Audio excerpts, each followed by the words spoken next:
see the final score, we track the revenue stream. Welcome to the show that treats the sports world like the multi-billion-dollar business it is. We dissect the ownership deals, the television right battles, the NIL impact, and the media figures driving the entire narrative. From Wall Street to the locker room, we follow the money and the people who control the message. Welcome to Press Row, the business of sports, right here on the Empty the Bench Network. Now, here's your hosts, Callan McClurg and Nick Morgasen.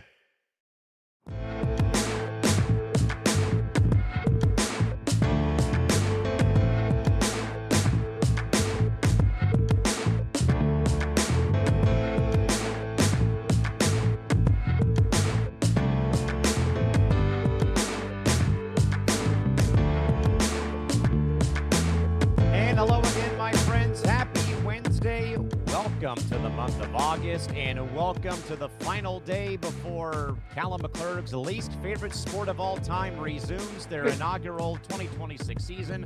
That, of course, is the the National Football League on Thursday from Canton, Ohio. More importantly, it is another 3-hour circus of Press Row up until 2 o'clock Pacific, 5 o'clock Eastern. Back alongside, as always, alongside Nick Morgasen and Callan McClurg doing it today. Mr. Morgasen, another action-packed show lined up, and we hope today is the day that we will have Michael McCarthy of FOS joining us in the 1 o'clock hour today. But great to see you as always. How are you doing? I'm doing good, man. It's been a long and winding road. Yes, that's a Beatles song, in case people are wondering. Hey Jude. Yes, I grew up with a father who was obsessed with the Beatles. Get over it. I have an aunt who's obsessed with the Beatles, so get over it. So no, it's good. It's been a good week. It's been a long week, and again, us putting in what are we on? Show number 3, I think, this I wasn't week. on the lounge on Sunday, so that can be wiped off the board. And I won't be on the lounge again on Sunday because I have to work. But I think this is like show 3 or 4 this week already. It feels like. Let's see. I've done lounge. I did ETB Sports. I'm up to Press Row now, so I'm on 3. I think. But before we get underway to the show, make sure you follow us on social media at Press Row ETB across all social media platforms, like I'm doing right now. I'm sharing our show, so please go check us out at Press Row ETB, Twitter, Instagram, and hopefully someday TikTok.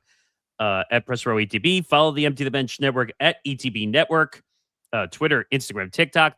Please go over to our YouTube channel, youtube.com/ETB Network, and check out everything that we are doing across the network. We are at 1,153 subscribers right now, so please go over and like, comment. I'm going to sound like an influencer and a broken record. Like, comment, subscribe, hit the notification bell to get everything that we are doing across the network, whether it's this show in Press Row or it's Callan's show in Callan's Cranium, if you like going inside the cranium. ETB Sports with Zan and myself, Fight IQ Puncher's Chance, Moving the Goalpost, all the football content, which we will talk about throughout the day and this 3-hour extravaganza. And we already have breaking news. Stephon Diggs has signed with the Commanders. Oh, not Brandon Ayuk? Not Brandon Ayuk, no. But let me get back to what I was saying. But go check us out. Check out everything we are doing. We are 150 hours exactly away from 3,000 watch hours.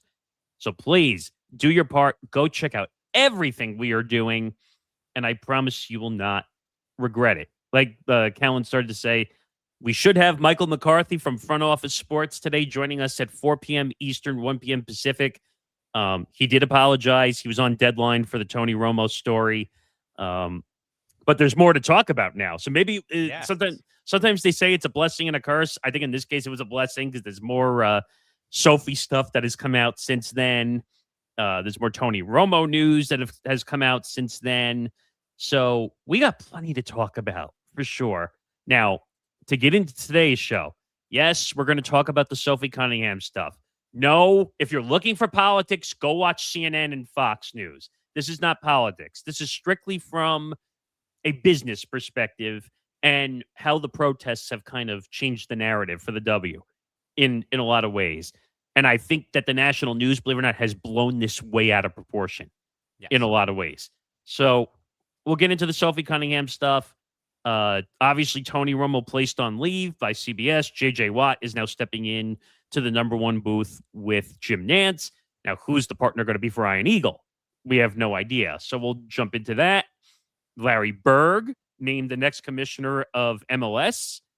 Not shocking to me, really. One of the top markets in all of sports. He'll divest from LAFC. Correct. And take over that. Andy Roddick and his podcast Served getting sued for defamation by the PTPA, which I think was the organization started by Novak Djokovic. Correct. We'll dive into Aspiration Gate again, which now the reports are it might be going all the way to 2027.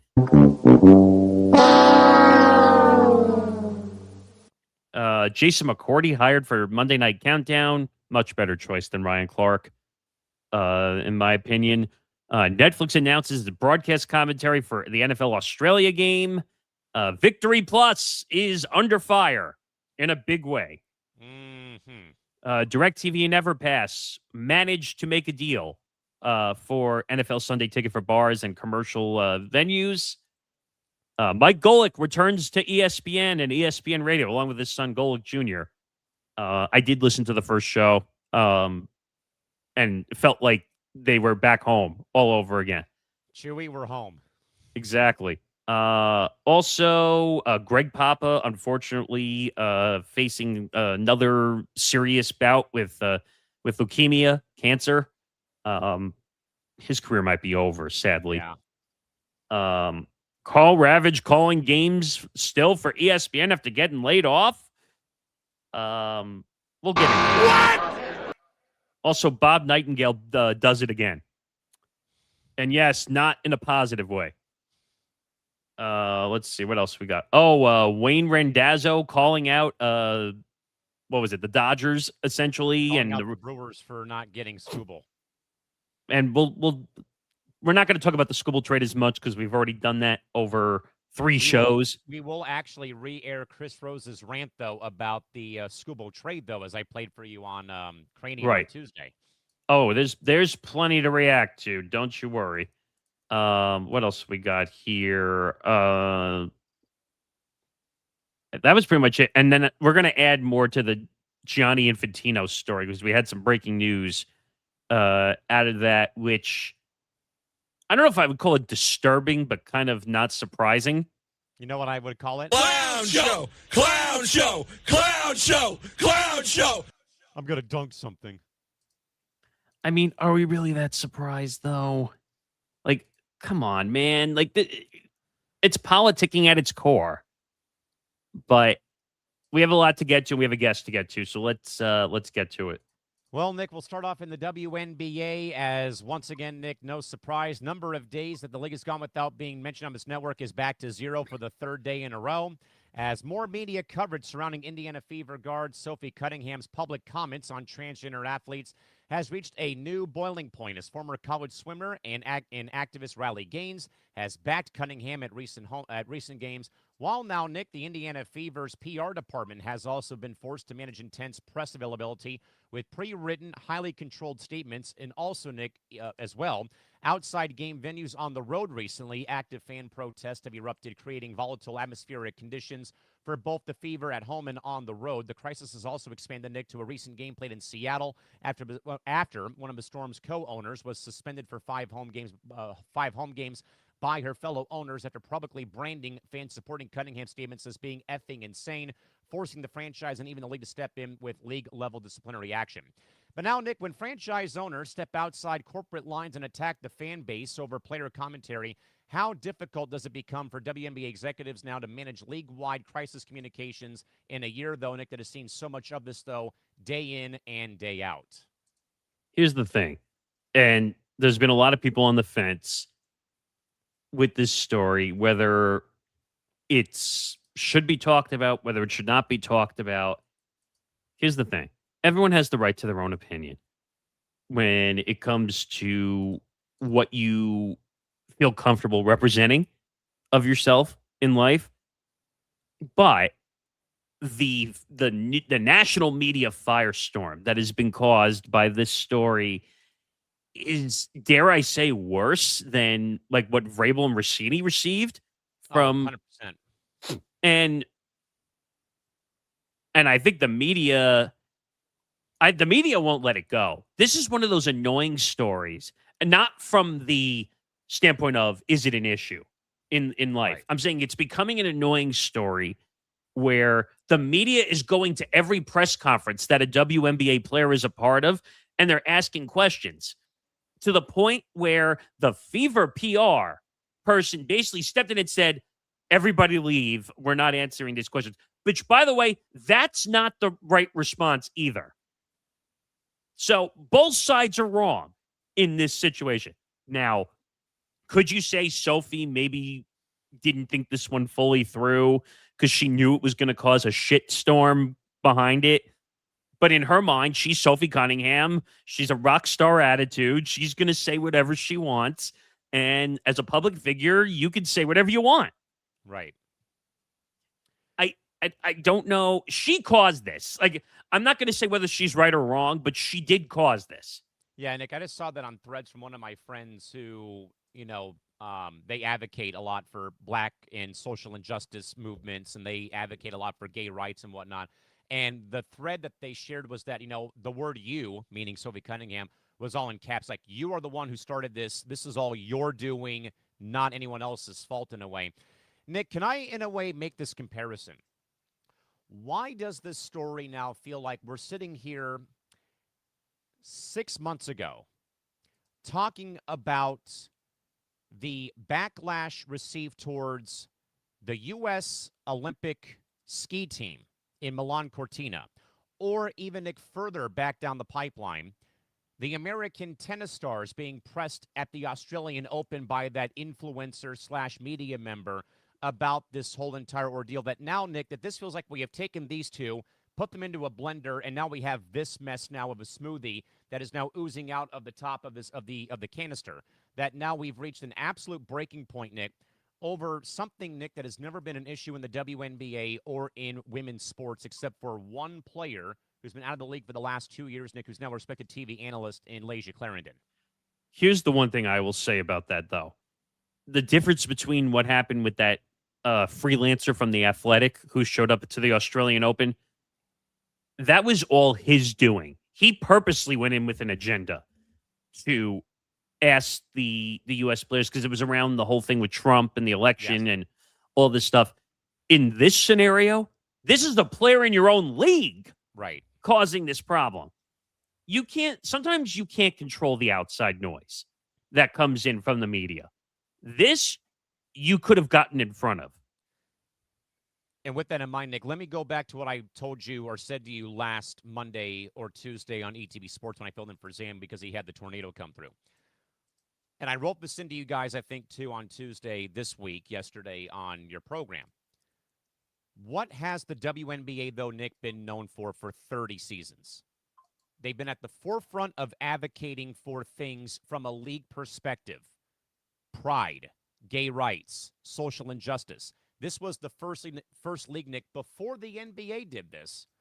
They were the league that went out there and protested the death of Breonna Taylor during COVID, or the shooting in Kenosha, Wisconsin. That Nick, the WNBA, from my perspective, has never been afraid that they don't shy away from being one of the only real leagues, Nick, that is on the front line advocating.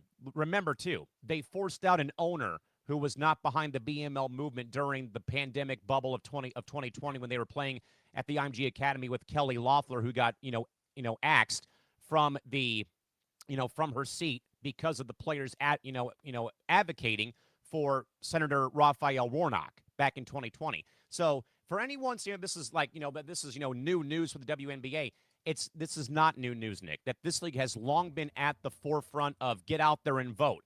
Make your voice heard. Celebrate how who you live with and who you sleep with and all that. From the perspective about gay rights, women's rights, you name it.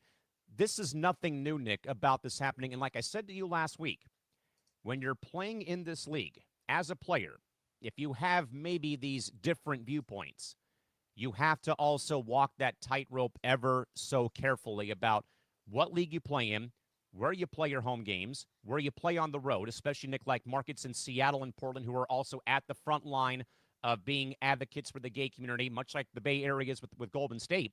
You have to be very, very cautious. And I totally, though, again, Nick, respect everyone's thoughts out there about whatever the issue might be. But this is one, though, you have to be more and more careful with, Nick, especially, I see this all the time, as you probably, Nick, have seen. Whenever teams put out that they're doing a Pride Night, go and read those comments. It's beyond disgusting and inhumane that it's is vile. It's beyond vile. And it's for and all it is, Nick, is probably one moment before the game, one moment at intermission or halftime, and maybe something post-game, and maybe a giveaway. That is it. Maybe a warm-up jersey. That is it. No more, no less. I mean, here's the thing. And you've made good points when you and I have talked about this off air when it comes to the Pride Nights. But would you say it's gotten to a point where it's sometimes dangerous to hold these Pride Nights at these events, or at these sporting events, because people can't control their opinions, their thoughts, the way that they think is different than theirs, so they can't handle that in a lot of regards. I've seen this many times before where people on social media even, why are we holding a Pride Night at a sporting event? The world doesn't understand this. No, you don't understand it. You don't understand how the world has changed this much in this scenario. What would I say to further that point? That there'll be people that say, well, what about the military? What about... You literally have teams that do this, Nick, that teams also do like military appreciation, honor the first responders. I see this all the time, Nick, as you know. The Padres, what do they do, Nick? Every Sunday, what do the Padres do? Camouflage. Yeah. They wear the military camo jerseys every damn home game on Sunday. They bring the recruits, where my grandfather was a DI for 25 years at MCRD San Diego, to go and watch the game in the upper level. So this, again, if you want to see one thing about Pride Night, then keep that same energy when it comes to when teams don't do other events out there because it doesn't fit your morals or your narrative. Well, here's the problem, too. We have Christy in here early.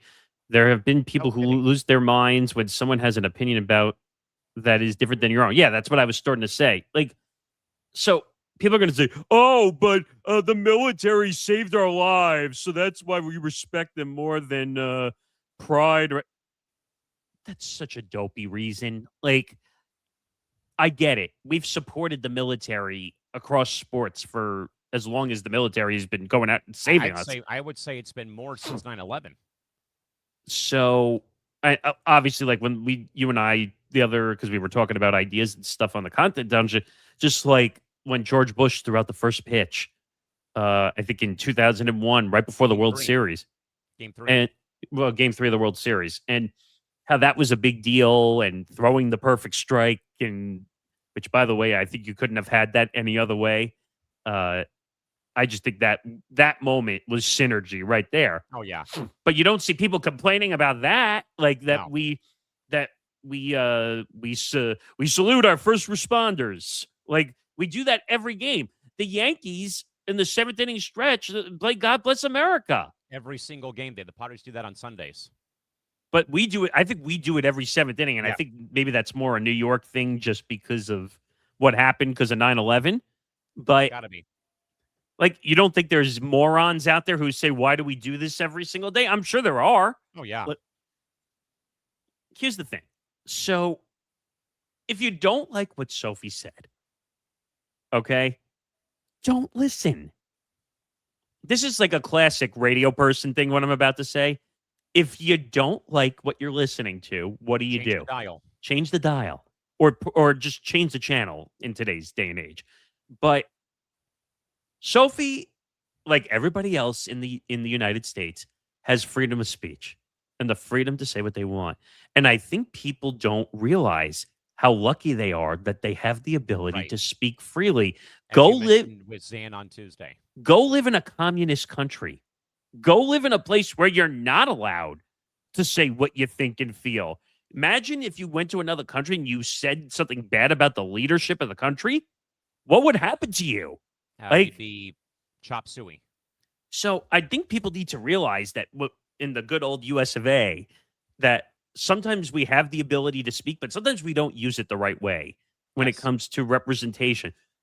Do I love the fact that Sophie kind of went like this? No, I don't. I think she caused this problem. I'm not saying what she's saying isn't a discussion we should have, because what she's saying is she doesn't want little girls to be in danger of biological men acting as girls. Yes. It's a tough situation to talk about, number one, because you don't want to offend somebody when you're having this conversation. That's why, like, I had to tiptoe around it on ETB Sports the other day when we did Content Dungeon. Now what we're doing now, because you don't want to offend somebody who says, "Well, I went from being a man to a woman or a woman to a man, and you're offending me." No, that's not what we're trying to do here.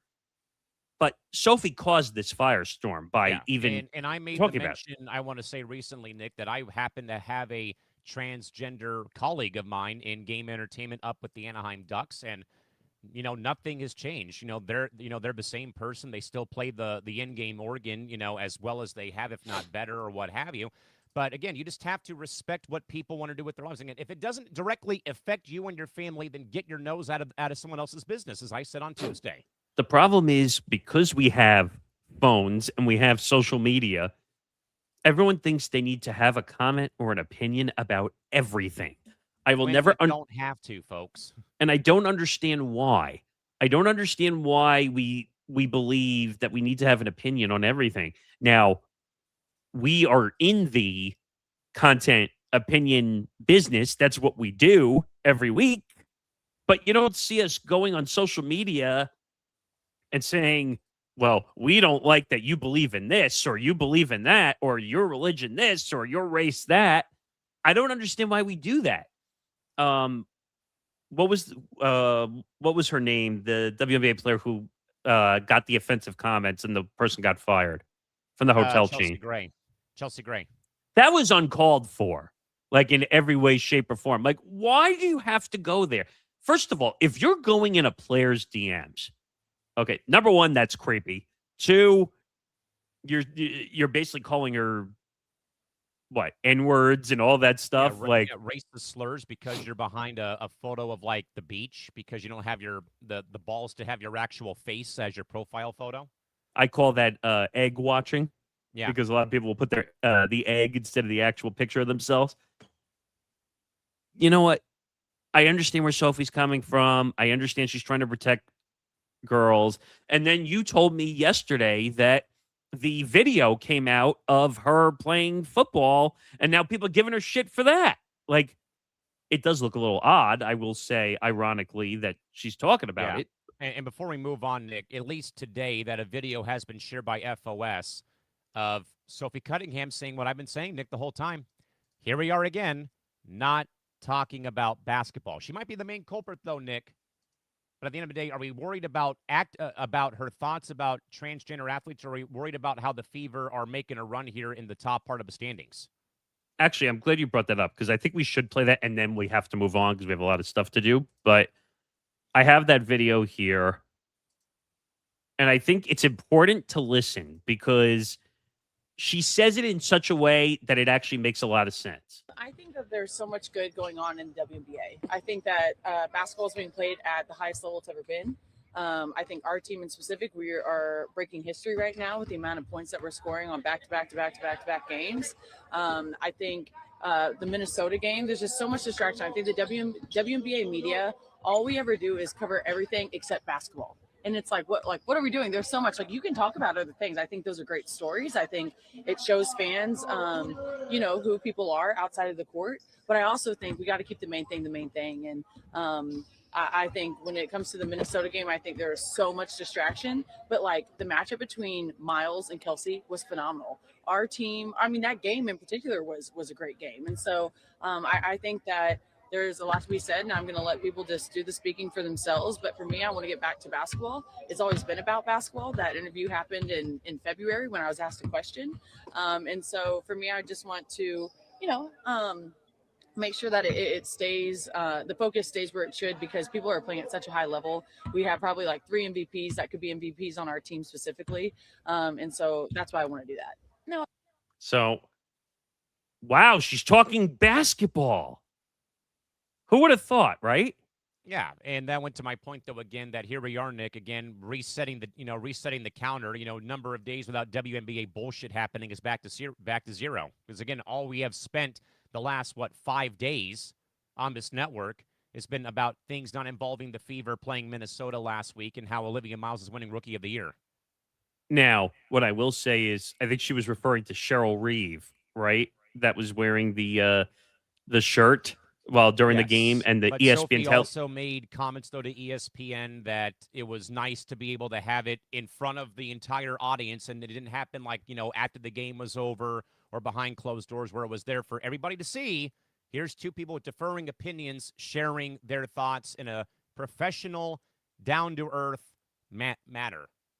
The one thing I will say, though, is I don't know if the shirt was exactly the best way of showing it during the broadcast, knowing it was going to be on there. But I understand what she's doing. I think she was doing it to make a point, regardless of would I have done that? No. But I get what she's trying to do. I just wish they went about it a different way, not on the court. Yeah, well, that's for another day as we move on now, Nick, to all things involving the No Fun League. As following his high-profile arrest for OWI charges in Wisconsin, CBS has formally placed lead NFL analyst Tony Romo on admin leave pending internal corporate review and also legal proceedings.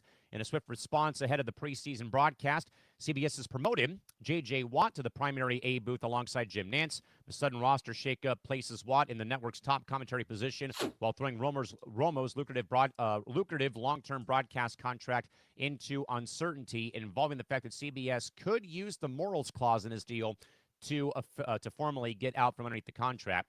Nick is promoting J.J. Watt directly to the marquee A booth, signal that CBS is already preparing for a permanent future that will leave Tony Romo in the dust after his OWI charges and arrest. Now, we'll definitely get into this more with Michael McCarthy when he comes on in about an hour and a half. But what I will say is Tony Romo is eventually going to be out of the job at CBS. I don't know when, if or when, but he did this to himself. And, Christy's saying, did you read the tweet from Des Bryant? Let me see if I can find that, Christy. Let's see. Which one are you referring to, Christy? Because if you tell me, I can then look it up. But apparently there was one 4 days ago that said, "Lay off my QB," open and close quote. I don't really think that's his argument to fight, by the way. Yeah, I think that Tony Romo did this to himself. If Tony Romo needs to be a big boy and fight his own battles. Oh, Christy said that's the one. But the way I look at the situation with Romo is he's going to be out of the job. I think CBS is going to invoke the morals clause, which is what any broadcast contract has, which means don't pull a weapon, don't get in a car drunk, don't sexually assault somebody, don't do any of these things that could make the company look bad. Right. So J.J. Watt's going to get a test. I think eventually what's going to happen is J.J. Watt will be the number one color analyst for CBS with Jim Nantz. Now, who are they going to put with Iron Eagle? And there's been a lot of speculation that they could move some guys up. They don't have a lot. Like they were saying Trent Green was one they were talking about. I don't think could they poach Greg Olson from Fox? He's already in the number 2 booth for Fox. There's no need to make a lateral move to CBS. Now, the other name that they're throwing out that they just signed to the studio was Russell Wilson. Ooh, that'd be interesting. Now, that's a big task. First going to some of the studio, no reps. You're going to throw him in. Now, if you're going to throw him with somebody that's going to make it a much easier job, Iron Eagle would be the right one. But I don't know if CBS wants to do that right off the bat. But I think Russ should get a shot and see if he does well. Russ knows the game of football. Like, he's very good. I've seen him do some commentary before. Like I said, JJ already had a year under his belt in the booth and in the studio. So that's why they're putting him out there now to test with Jim Nantz. And to believe it or not, I think this is CBS behind the scenes saying, ha, ha, ha, ha, ha. We finally got out from Tony Romo. We have JJ. Well, we're going to put him in his place. I don't know about this. I would think that Russ would want to be a part of the A team in the booth. Probably not right away. I think he would have to get his feet wet. Well, J.J. Watt has already been there for a year. You're going to put the guy that has more experience, move him up from Team 2 to Team 1. That's why Greg Olsen got screwed over, because for right now, till they can maybe land another big name, perhaps, who knows? No, JJ's going to become the number one guy. He's been really good in the booth. I mean, I could see Nantz and JJ being a duo as long as Nantz wants to continue to do football and all the other stuff. We'll see. Yeah, it'll be interesting to see when they get to work sometime very soon. We'll stay, though, Nick, in the NFL, from all things with CBS to all things Steeler football. Pat McAfee and your boy Aaron Rodgers, who made his explosive return back to the Pat McAfee show on ESPN earlier in the week and generated immediate headlines by launching fresh criticisms against former U.S. doctor Anthony Fauci before turning his sights on the parent network of ESPN, with Rodgers openly criticizing ESPN's newsroom for its perceived non-coverage and editorial suppression surrounding reporting from insider Dana Rossini involving current NFL head coach Mike Vrabel. The rant reopens intense internal debate within Disney regarding McAfee's live broadcast autonomy and talent editorial boundaries. Nick, when a guest uses ESPN's own airways to accuse the network's news division of editorial suppression regarding Vrabel Rossini, when, though, does management, though they don't have much power, draw the line with Pat McAfee regarding Rodgers coming on to their airwaves? People need to realize something, okay? Because I've seen this a bunch of times already. People reacting to the Aaron Rodgers rant. Yes, I'll do it to get out of the way. RELAX. But I should be saying that to people, because even though it's on ESPN airwaves, ESPN made ESPN property. It's an ESPN licensing deal with the Pat McAfee show. Pat McAfee controls the narrative, controls the editorial that goes on with that show. So even though ESPN is doing all the work to get the show on the air, the deal is that Pat McAfee and his show control all the editorial that goes on for the show. And there is a risk at time that Pat McAfee has talked about management before, excuse me, on his show. Or they've talked about other things, people they don't like, before on the show. Now, Aaron Rodgers... What? There is a dual report, Nick, put out by Ben Horney and Alex Schiffer of Front Office Sports concerning the NBA gambling scandal. What, an update? The feds have said that Terry Rozier's friend De Niro Laster has been accused of threatening witnesses in the NBA gambling case, per two reports of FOS. I mean, are you that surprised? Real quick, federal prosecutors, per the writing of FOS, want to put Terry Rozier's childhood friend and alleged co-conspirator back in jail over claims he has tried to influence witnesses, including through threats. Rozier's attorney says this is a desperate attempt by the government to portray the former NBA guard and his associates in a negative light. De Niro Laster was first charged in the government's sprawling betting scandal back in October of last year. Per the indictment, Rozier, while he was with Charlotte, informed De Niro that he would pretend to be injured and then remove himself from a game in March of 2023.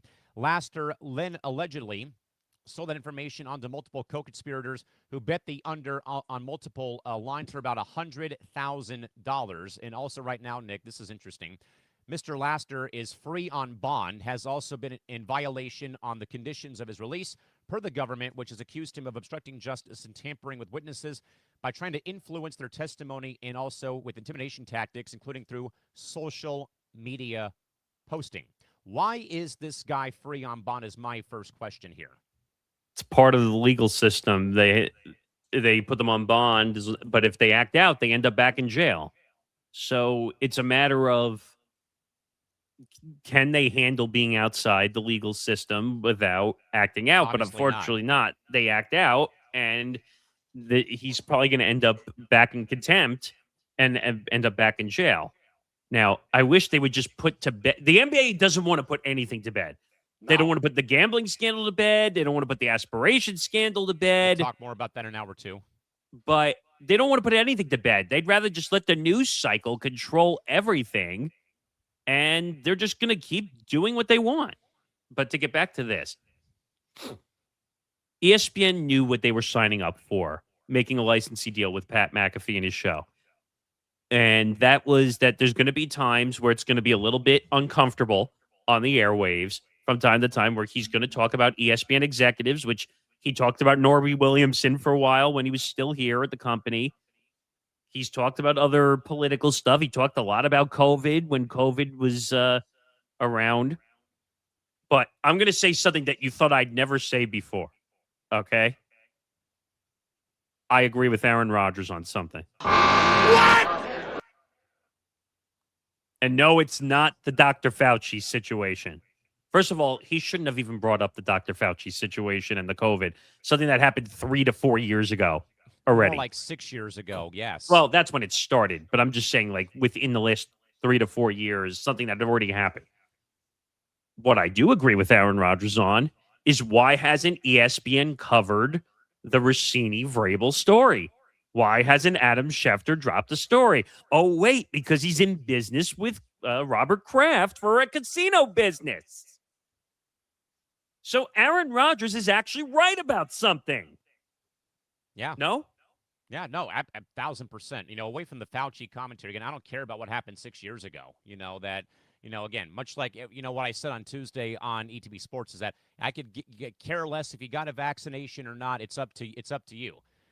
But the coverage, though, of the Rossini-Vrabel story, Nick, was everywhere across news outlets except for one particular place, and that was ESPN the whole time from start to finish. I can't believe this, though, but Aaron Rodgers hit this spot on when he was talking to McAfee. Where is the coverage? This is hypocrisy going on by ESPN. It was the biggest story in the world for what, like 7-8 months? Oh, yeah. I mean, it's technically not over yet either. I mean, could we say, Nick, that this story might be bigger than when Manti Te'o got catfished, and that was a big thing on ESPN, like day in and day out? Well, yeah, because that was about a player. That's why they were going to talk about it. But Tiger Woods having the first tabloid headlines break, and how that was covered wall to wall.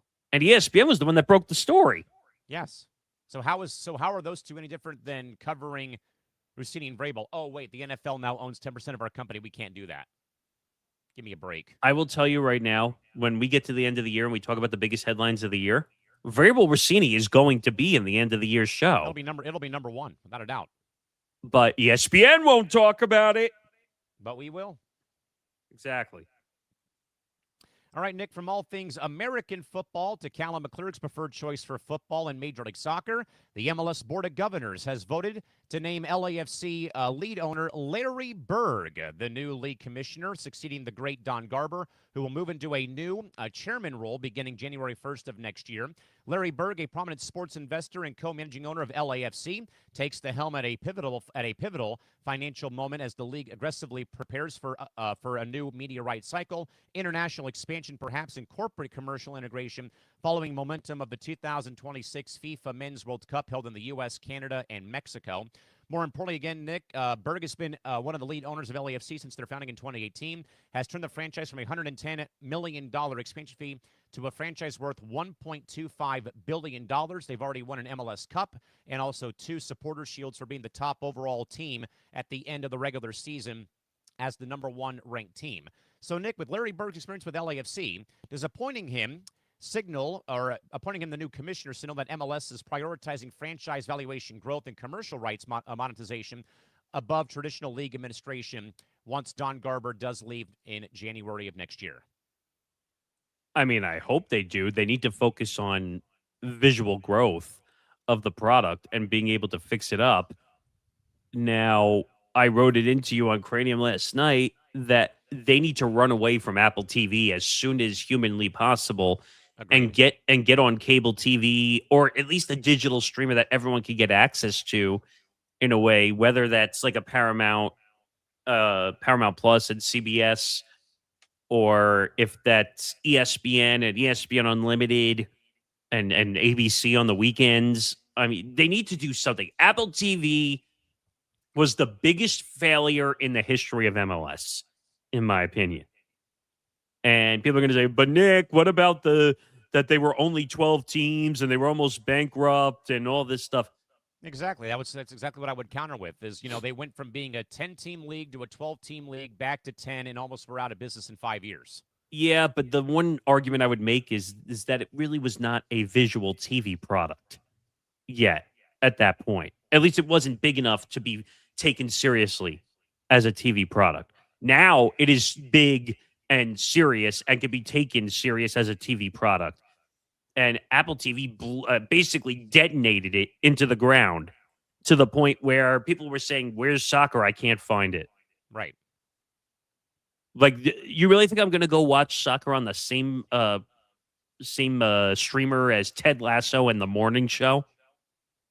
No. No. Or am I going to go watch baseball on Apple TV? No. How many people forgot about baseball on the doubleheader on Friday nights on Apple TV? You know what's even funnier? They won't tell us the numbers for Apple TV when they put the games on there. You want to know why they do that? Because they know that they fucked up. They don't want to admit the truth. You notice when something does well, the first press release is what the numbers are. Look what Fox did for Team USA Soccer. When the numbers for the entire World Cup, that they put out the ratings when it came to Team USA, Canada, Mexico in the final. What was it was the big game. It was like 50 million plus. I think that was the last loss game. to Belgium that knocked them out of the tournament. You realize like that how fast that press release went out? Like, because they want people to know that 50 million plus people watched that game. You don't hear a damn thing about Apple TV numbers for MLS games. Right? No, you don't. And it's because they're embarrassed. They paid all this money. Well, and they also paid it to Messi. Yeah. First of all, I think the MLS grossly miscalculated by giving a percentage to Messi on top of trying to put the games behind a paywall. True. I hope Larry Berg says, look, Don, it's over. We need to move on. And we need to get back on regular TV and on digital streaming platforms that matter. Peacock, Paramount Plus, ESPN Unlimited. I wouldn't go on the Fox one because it's not that big. But I don't know. Like, do you see that as the big issue or something else? I mean, that might be the only blip on Don Garber's radar in 27 years being the MLS commissioner. As I've said, I will go to bat for Mr. Garber for the fact that he pulled a league, kind of in a way from being on death row to a 30-team ecosystem that can match baseball and basketball when it comes to number of teams. And they just got a $500 million expansion fee out of San Diego, California, to become the 30th marketplace. And who knows, Nick, what might happen after with, Sacramento or Phoenix or Vegas or Indianapolis, or maybe a merger between the USL and MLS to make like our own version of the American Premier League, for all that I know, but that's a long ways down the pipeline. Of course, the other big, talking point, of course, will be, well, why are you going to move the season to July to May? Well, because they want to, again, align themselves where you can attract the top stars of the European leagues to come and play in the States and play in Canada with the 30 markets. That there was a lot of talk of Mo Salah, the Egyptian, national team star player, going to either San Diego or KC before he signed somewhere over in Europe. So, I mean, that was, close no cigar. So that also plays a role, though. But also, you're not going to be giving out the MLS Cup title to somebody the first weekend of December when it's going to be freezing cold in New York or in Columbus, for example. But at the end of the day, though, I think Larry Berg is the right guy. I also think, Nick, more importantly, you hired somebody who already knows the league, and you didn't bring in, an outsider like Kathy Engelbert, for example, to run league operations. That Larry's been here almost a decade. He's been very successful with what LAFC has built with their stadium, the fan base, and again, they've already won an MLS Cup. They've won 2 supporter shields. That I think that does go a long way. That you already have familiarity when it comes to somebody who knows how this league operates inside and out. Now, I'm reading the front office sports story because apparently they did an interview with Larry Berg. And there's a report out of that interview that Larry Berg was being diplomatic about the MLS rights deal with Apple TV Plus. Mm-hmm. That accomplishes nothing. By the way, being diplomatic, the deal sucks. That the games can't be found. Why are you being diplomatic? Well, he doesn't have full control to do anything yet until next year. So I understand, but saving face for 4 months, it's not going to kill us. No, but come on. For him to be diplomatic about a deal that has been a complete failure, you got to admit it. They already changed the deal to end it sooner. Yeah, and I'm not denying that it's not been a bad ordeal, but that's also because I go to the games. I don't watch them on Apple TV, and if I do, not make it to a game or on the road, I listen on the radio, so I don't have to worry about paying that money to watch the games on Apple TV. Now, or if they're on Fox. Now, the reason he was being diplomatic was because he had to address the comments made by NYCFC CEO Brad Sims, who called Your beloved pigeons. Who called the broadcast revenue the, quote, one gaping hole for the league. Yeah, and I'm not denying that is the one only strike I have against Don Garber and the commissioner's office in the last few years, even before we had a franchise here in San Diego. And Don is still defending the Apple deal with quotes here. I don't understand this. No, and we're not going to be able to understand it until January 1st of next year, sadly. So, I mean, we're crying over spilt milk about something that is beyond our control, beyond the league's control. I know that they've already pulled off the Apple TV, the bonus paywall you had to pay to get through. But again, that should not be the only thing that we're, worrying about. No. I'm not saying, first of all, MLS has done a lot of positive things. 2, they've grown. There's more people who are interested in it. Now, do I think because of the FIFA World Cup having that long break was good? I don't know. Yeah, I don't think 7 weeks off is pretty tough. And more importantly, that was great. You played 2 MLS games, Nick. Now you're all stuck playing in another international tournament versus teams from Mexico. Well, that's why you were talking about the whole calendar move and trying to get it synced up. But this is not good for MLS players that are not playing in the World Cup or playing in UEFA or any of these other. And more importantly, I think it also hurts team morale, though, that you were away for 7 weeks. And we, SDFC, we're on the outside looking in right now in the Western Conference playoff picture. We're like 3 points back of either Portland or the Galaxy or Colorado. First game back, we lose in Colorado at the final death, in stoppage time 1-0. We come home on Saturday last week and we beat Dallas 1-0. We go to Minnesota last Saturday and we tie them 1-1. So it's like you play 3 games and now you're right back into being in a non-MLS window now because you have to go and play the CONCACAF Leagues Cup against Tijuana, Club America y Puebla. Yeah, I mean, I don't know. They got to fix the calendar one way or the other. They're going to have to compromise and make the schedule work. Yeah, and the schedule is going to make that move next year, as I've already tried to, mention what it will be. It's going to be a, August or July to, July through May. There's going to be, 2 breaks for the holidays and the weather. There's going to be a 14-game season to kind of, in a way, bridge the gap next season. And then the MLS Cup playoffs and the title are given out, Nick, in May, and then you're good until July. Hopefully it works. It's just hopefully they can fix the TV situation so that more people can watch. Yeah, and even then that won't affect me because I'll be either at games or listening on the radio. So simple as that.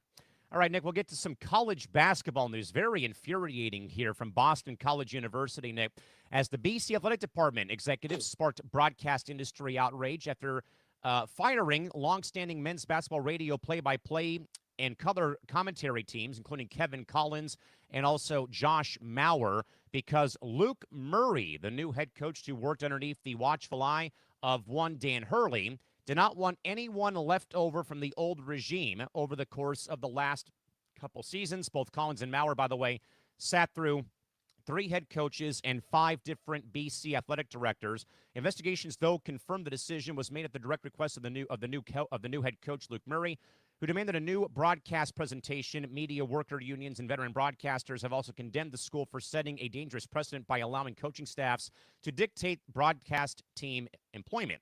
Nick, does letting a new head coach fire veteran radio announcers set a toxic precedent for broadcast independence across college sports media, like what we have seen with Luke Murray doing so to both Kevin Collins and Josh Mauer? This is a disgrace, in my opinion. This was not handled correctly.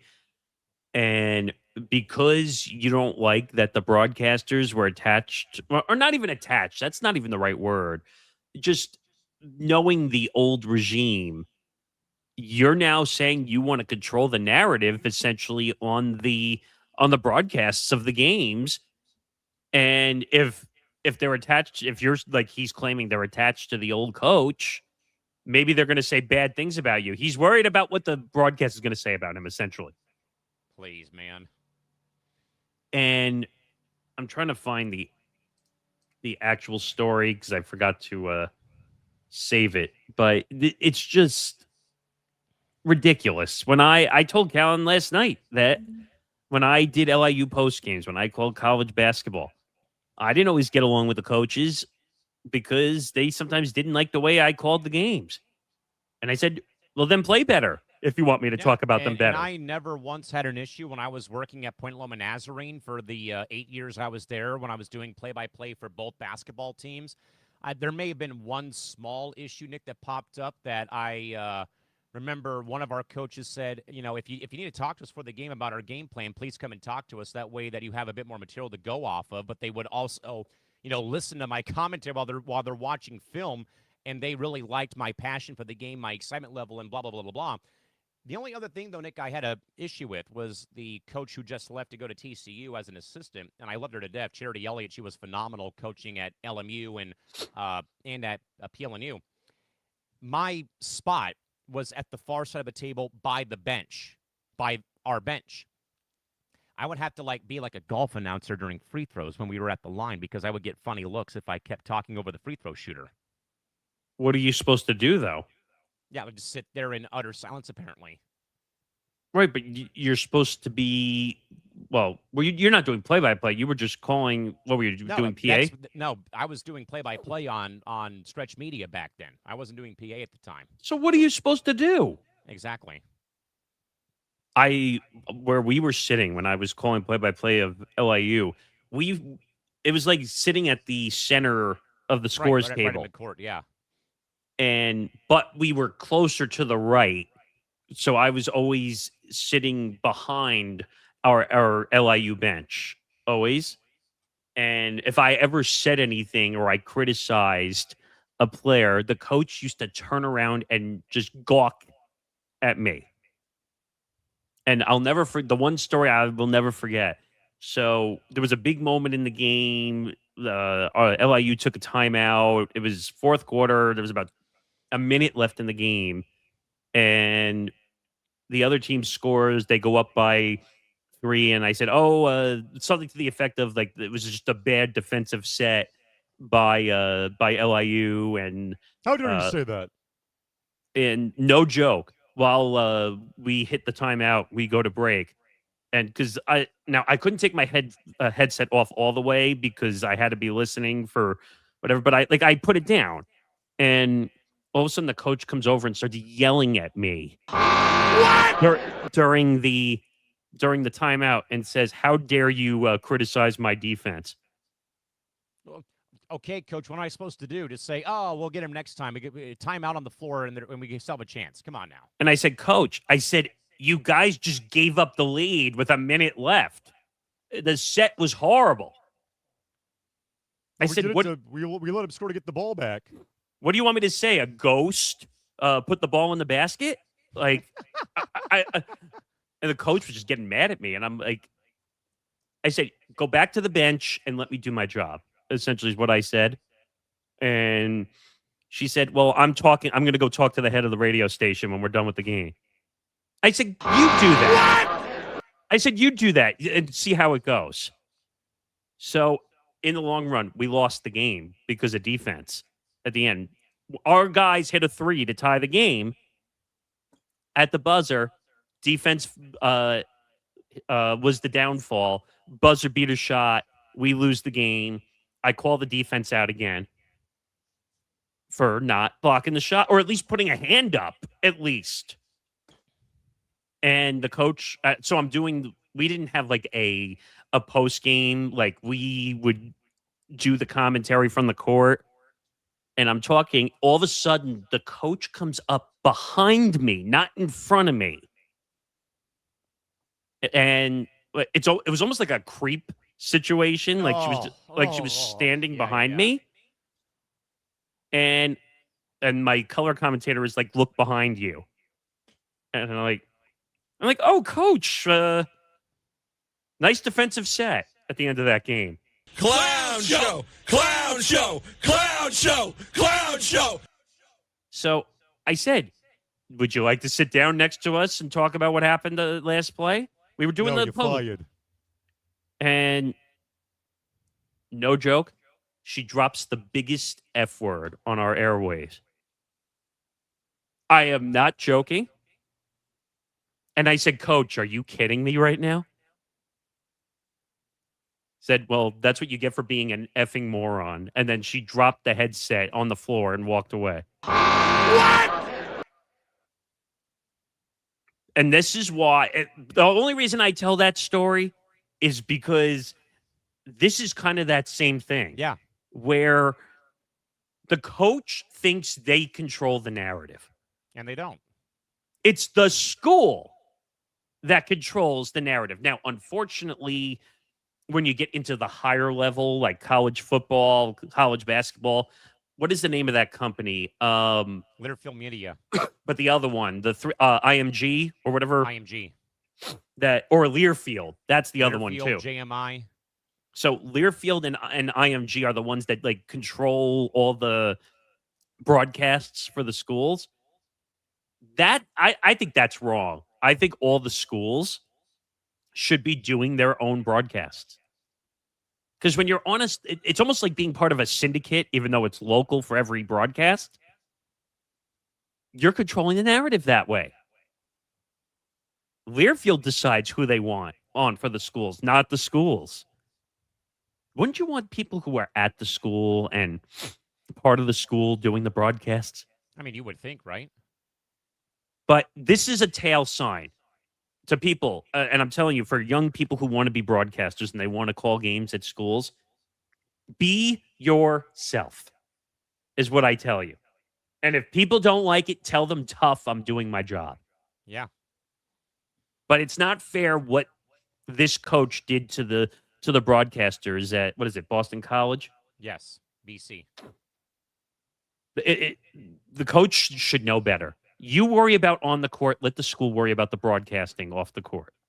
1 hour down, 2 more to go. Nick, let's first get to the ETB Weekly Update.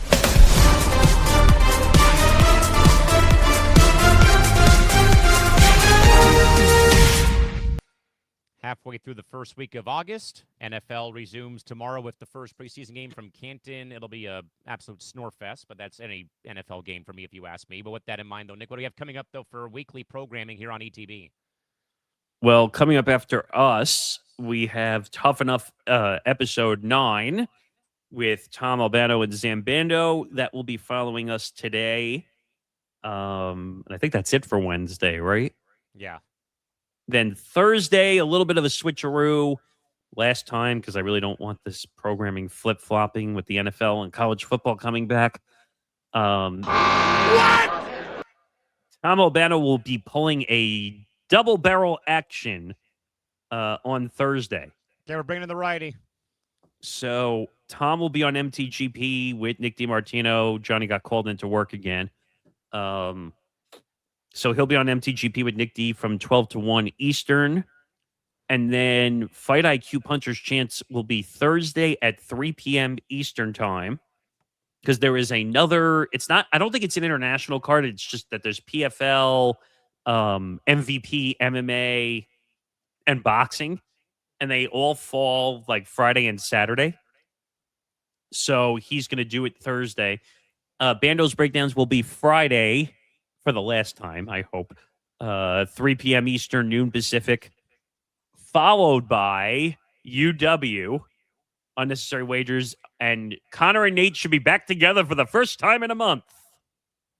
Because they both have been like flip-flopping, doing solo shows. So that'll be great. Gridiron Gurus, 7 p.m. Eastern on Friday. What I can tell you is the last Friday edition will be a week before week one. So I think week one, because our football forecast premiere is September 11th. So, and I think the first Sunday is September 13th. Yes. So I think the 6th will be the first show. They'll do a normal show, like an off-season show, but we're moving it back into the slot so they can get back into the role of doing it in the Sunday slot. Your TBD on Cranium for next week. It'll happen. We just don't know where. Yeah. What else did I leave out? That's we have some because I made the mention on Tuesday. It's partially for a public memorial for deceased Chargers great Billy Ray Smith next Monday that they're hosting at the American Legion Post in Encinitas up north. And then Tuesday, I might be out of town for a friend's birthday. So, well, that's TBD right now. I'm trying to think what else. We'll talk about other programming and stuff coming up. A lot of football stuff coming up. So, I don't know. Do we have a read we got to do here yet or no? Yeah, if you're looking at your weekend radar, there's a massive storm system brewing, and it's bringing a heavy downfall of sharp picks and cold, hard spreads. Forget the boring old-school pregame coverage. This isn't your granddaddy's old-school regular NFL talk show. You need the ultimate weekend outlook before you lay down a single dollar, and that means you tune into the football forecast right here on ETB. Lead meteorologist and football insider Johnny Montalbano and the entire ETB football crew break down every matchup on the board from high-pressure defense to low-temperature upset alerts. They're delivering a 100% chance of high-value picks against the spread. Don't get caught in the rain on Sunday. Catch the football forecast every Friday of this NFL season, 7 p.m. Eastern, 4 p.m. Pacific time right here on ETB. Get your forecast, track the lines, and weather the storm all weekend long, premiering on September 11th only on the ETB Network. Make sure you subscribe to our YouTube channel today at youtube.com/ETB Networks. So that, Nick, is where we stand with football forecast coming back in about roughly a month. Yeah, a lot of football programming will be underway. Forever Power 5, which we'll talk about a little bit later, but that comes back week 0, last week of August. And then I'll tell you about something else later on in the show, which is extending that coverage a little bit more. And we have a meeting later tonight, which might be extending some other stuff that we are doing. So a lot to go. Again, subscribe to our YouTube channel, youtube.com/ETB Network.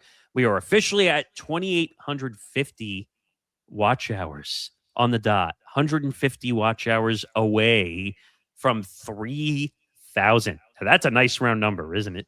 It is. So 3,000 and 4,000 are the goals on the horizon. 3,000, we talked about, if you want to go see the ideas we talked about for 3,000, go over and watch Content Dungeon. I will tell you one, ETB Locked In, which is one that we are working on, that will not be behind the premium wall. I promise you. That would be very hard to do behind a premium wall because of all live interaction. But that's one idea we're working on, and then a bunch of bonus stuff, which we talked about. But it's going to be good. All right, now we'll get to hour 2 with a couple of carryover stories from hour 1. Over in the world of tennis, Nick, but the Professional Tennis Players Association, or the PTPA, has issued a formal legal cease and desist order warning and threatened a multi-million-dollar defamation lawsuit against retired American star tennis player Andy Roddick in his popular media podcast called Served.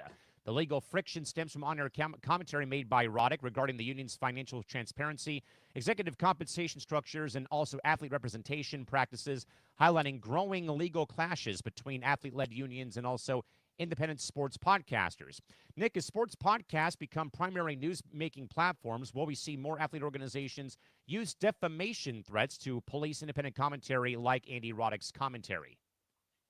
You want to know how ridiculous I think this is? This is beyond laughable, if you ask me, to be very honest with you. Just to give some background, and I said this before when we were leading off the show. So the PTPA, the Professional Tennis Players Association, was the thing that Novak Djokovic created until I think he left his own organization, if I remember correctly. I think that is a factual statement, if memory serves me correct, yes. And you know what? It's weird because before podcasts took off and became a massive haul, no one felt the need to yell and scream about organizations and call out former leagues, or as former athletes call out their own organizations. Now with podcasts and people having their own platforms, they're almost screaming from the rooftops. Like they want to make people look bad. Now, I don't think that's what Andy was trying to do here. No. And I'm reading the story from Awful Announcing just to kind of understand what he was talking about. But a defamation claim. By the way, to prove defamation, you need to have a lot of evidence to prove it. Yeah, and do we really think that the PTPA actually has evidence? Well, here's the worst part of it. So the PTPA actually hired a defamation lawyer. Oh, great. So they hired Claire Locke, a top defamation lawyer from a law firm known for its muscular approach to the media, which basically means they're going to bully the media out of whatever they say. To send the correspondence to the podcast, the January 7th letter. Wait a minute. We're talking about January 7th? Wow. The January 7th letter even contended the PTPA co-founder Novak Djokovic left the organization because of the questions served freelance reporter Tim Rohan was asking. Rohan was a longtime Sports Illustrated reporter. The question revolved in part around allegations of double dealing and that the FBI was investigating the PTPA and its financial backers, Winners Alliance. Okay, I don't see a problem with that. Do you? Yeah, how is that being, like, defamatory towards the organization? I think that's just asking questions. Yeah. It goes on to say, quote, Mr. Rohan has caused my clients irreparable damage. Oh, I love when people say irreparable damage. By spreading false and defamatory claims that Executive Director Mr. Ahmad Nassar of the PTPA and Winners Alliance are engaged in misconduct during his reporting. Now, here's the thing that we don't have, though, that's out of context. We have no idea if he said reportedly, allegedly. We don't have that context. Right. Elizabeth Locke wrote in a letter to the podcast's attorney. I didn't know podcasts could have attorneys. Just saying. These false claims directly caused Novak Djokovic's abrupt and highly damaging departure from the PTPA. Continued refusal to provide a meaningful opportunity to comment on the factual allegations that will be included in any eventual story will cause even greater damage to my clients and is evidence of served actual malice. What? This is like way overboard. Feels like we're just kind of like talking in circles here, doesn't it? Yeah, I mean, the letter is included in an exhibit to a filing last week made by the former PTPA general counsel, who is the defendant in a federal court case brought against him by the PTPA and the Winners Alliance. The head of the PTPA is close with a group of players who claim they are the real PTPA and are in turn suing the Winners Alliance and other players in Washington, D.C. This is a mess. Whose fault is that? To be honest, I could not tell you. I'm very confused and like turned around here about who, what, when, where, why, how, what?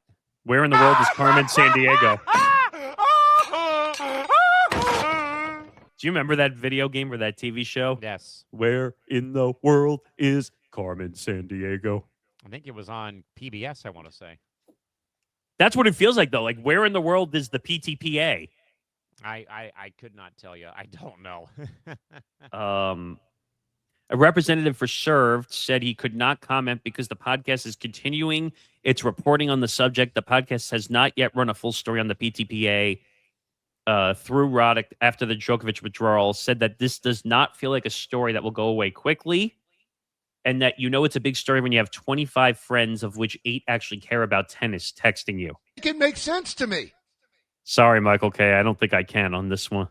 Okay. I don't know what really else we could say other than the fact that this just seems like reaching for straws here because you don't appreciate one of the all-time greats giving their thoughts about your Players Association. Unfortunately, though, because radio has turned into podcasting and digital content, you don't have to worry about FCC restriction of opinions, all these thoughts. Now you have your own platform. Like on this platform, you and I can say whatever we want. It's our show. We control the narrative of what comes out of here. Exactly. So, like, every time I say D-Mart hates soccer and doesn't understand it, I'm allowed to. It's our podcast. Yeah, just like what I said on Tuesday night when it came to, me liking soccer more than American football. You did make me laugh, though, during your show when you was like, oh, well, if people don't like me, tell Nick to take me off. And I'm like, yeah, okay. Like, that's happening. If you don't like it, tough. Tell him to get rid of me then if that's the case. No. I don't know. First of all, I think this is the most attention tennis has gotten within the last 2 years with all the other controversies. Remember the whole French Open situation with oh, yeah, that was terrible. The percentages of what money the players are supposed to earn and all this stuff. Guys, WTA and MTA, get your shit together and figure it out. Seriously, because tennis is a good sport. I played it for many years. It's a fun sport to watch, even though Carlos Alcaraz is probably not going to play in the U.S. Open, unfortunately. There's still a lot of good players. The USA has really done well, developing some really young stars. Coco Gauff has been playing really well, even though she unfortunately lost in the final. But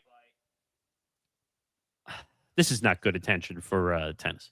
Speaking of bad attention, Nick, for the NBA, new reporting, Nick, suggests that the NBA's investigation, per leaked sources, that the NBA's formal investigation into the LA Clippers and Kawhi Leonard regarding potential salary cap circumvention and off-the-books endorsement deals has now hit another legal delay due to the extensive subpoena request, third-party financial audits, and forensic review of corporate sponsorship records. NBA officials now anticipate that the investigation could extend well into next year before any findings or penalties are ever handed down. Nick, does the multi-year salary cap investigation undermine the NBA's competitive integrity while the Clippers continue to compete under a cloud of speculation and suspicion?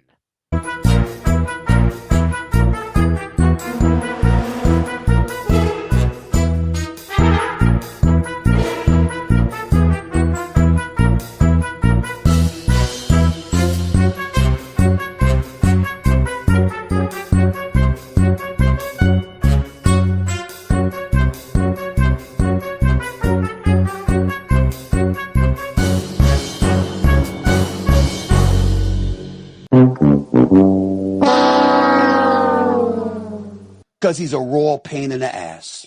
Adam Silver is a raw pain in the ass. I agree. This whole situation is frustrating in a lot of regards. The reports were that this was supposed to end during the NBA All-Star break, right? When they were playing in Clippers Arena. I heard Christmas. I heard All-Star Weekend. I heard when the Clippers season ended. I heard when the NBA Finals ended. I heard when Summer League ended. I heard before the draft night. And now we're talking about next year? Are you kidding me, people? You know what this is turning into? This is turning into Paul Revere, the British are coming. Pretty much. Or the boy who cried wolf, and then eventually he calls too many times, and then he gets eaten by the big bad wolf because no one believes him anymore. Clown show! Clown show! Clown show! Adam Silver needs to go. This story is taking forever. It's driving me nuts. Again, as somebody who was, jumped off the Laker bandwagon because of Mark Walter being the owner, and I despise the Dodgers. And because the Clippers played in my hometown before I was born, along with the Rockets. And, the precipice, though, Nick, of this franchise, who finally seems to be going in the right direction, is again, though, under a cloud of suspicion, Nick, for the second time in a matter of only like 12 years, dating back to when we talked about the Donald Sterling situation, Nick. And I think I even mentioned on PR when we were talking about this last time. Again, it took the NBA 4 days to remove Donald Sterling out of power of owning the franchise.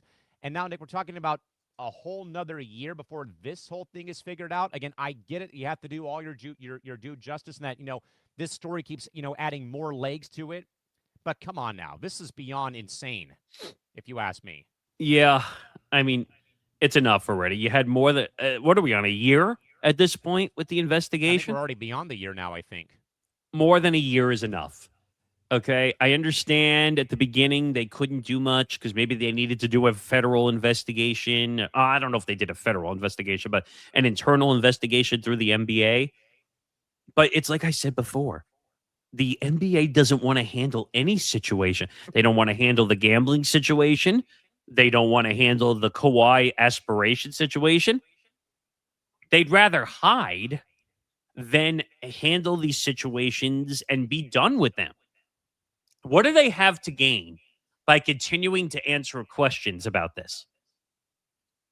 Do they? Hang on a second. I just don't know. I don't know. I have a follow-up to the story. Hang on.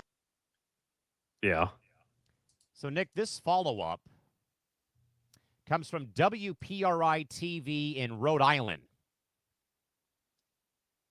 Okay. Keep that state in mind as I read this. Okay. Rhode Island Governor Dan McKee's office has released documentation showing he paid for tickets to an October 2025 L.A. Clipper game 4 months after attending, but says he had been seeking to do so earlier than that. I heard about this. Yeah. Target 12 first inquired about the game on February 16th, and McKee's office initially declined to share evidence that he paid for his ticket, though he said he did so.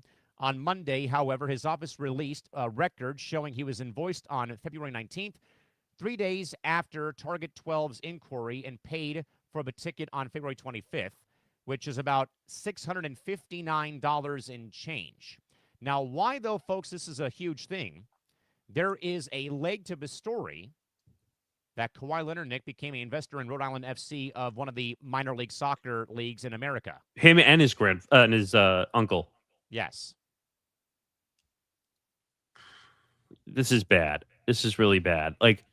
So now they're hiding that investment. It was finally found out. I'm sure Pablo Torre finds out it was on the case of that one. We may have to get him or Samson on again to talk about this whole entire ordeal. I've tried to get Pablo. He's a hot commodity. I mean that in a nice way. Like, ever since he left ESPN, went to Meadowlark, now working with the New York Times and the Athletic. He's been on this. Yeah, and Nick, I praised the Clippers a lot on the Dungeon, I think, last week about how I talked about my experience going to their new arena in Inglewood this past February, and how, they make it easy for you to get to the game with, the facial technology, how they've built this, soccer supporter section for just Clipper fans at Intuit Dome, how the building is, accessible and it's easy to get in and out of it and whatnot. And again, much like watching the Padres, they take these big swings in free agency to get Paul George and Kawhi to come to town.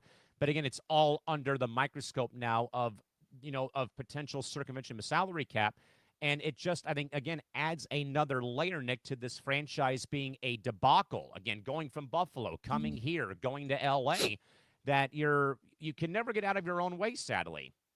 And, I will, like I said, I embrace the Clippers. I embrace the Rockets because of their time here and that they've done more in Niners to honor their time here than the Chargers have, as I've long said. But this story, though, Nick, just adds another cloud over this franchise, and I will guarantee you, that this is going to be a major, plot line whenever I go to games in Inglewood this season about, well, going to go to a game, but still got to worry about this Kawhi Leonard ordeal. And I think that's just sending a bad message, Nick, not just to Clipper fans out there, but every single basketball fan out there that this is still not resolved. And I don't think it's going to get resolved. And I don't think the Raptors are going to be able. If I'm the Raptors, I stay far away from this trade right now. I know that he wants to get away from LA. He wants to go play with the Raptors. He wants to finish his career in Toronto. But if I'm putting you in this headspace for a second, okay? If you're the Toronto front office, do you want to deal with the Kawhi Leonard situation right now? If I'm any front office, no, because you run the risk now of inquiring the penalties that will go to you and not to the Clippers. Which, by the way, Adam Silver has still not addressed that, answering those questions. Why would it be on the team that acquires Kawhi dealing with the punishment? And I've wondered that aloud, though, Nick, on Cranium and also on here. Like, that would make no sense to my very bogus comparison. Dodging the draft for the war is what this feels like in a way about how this whole thing is playing out. And I don't understand this. I don't want to try to understand this, but it's just adding more and more bad juju, Nick, around the Clipper franchise, even around the Raptors right now. But again, I think around the entire NBA, though, too. And Nick, more importantly,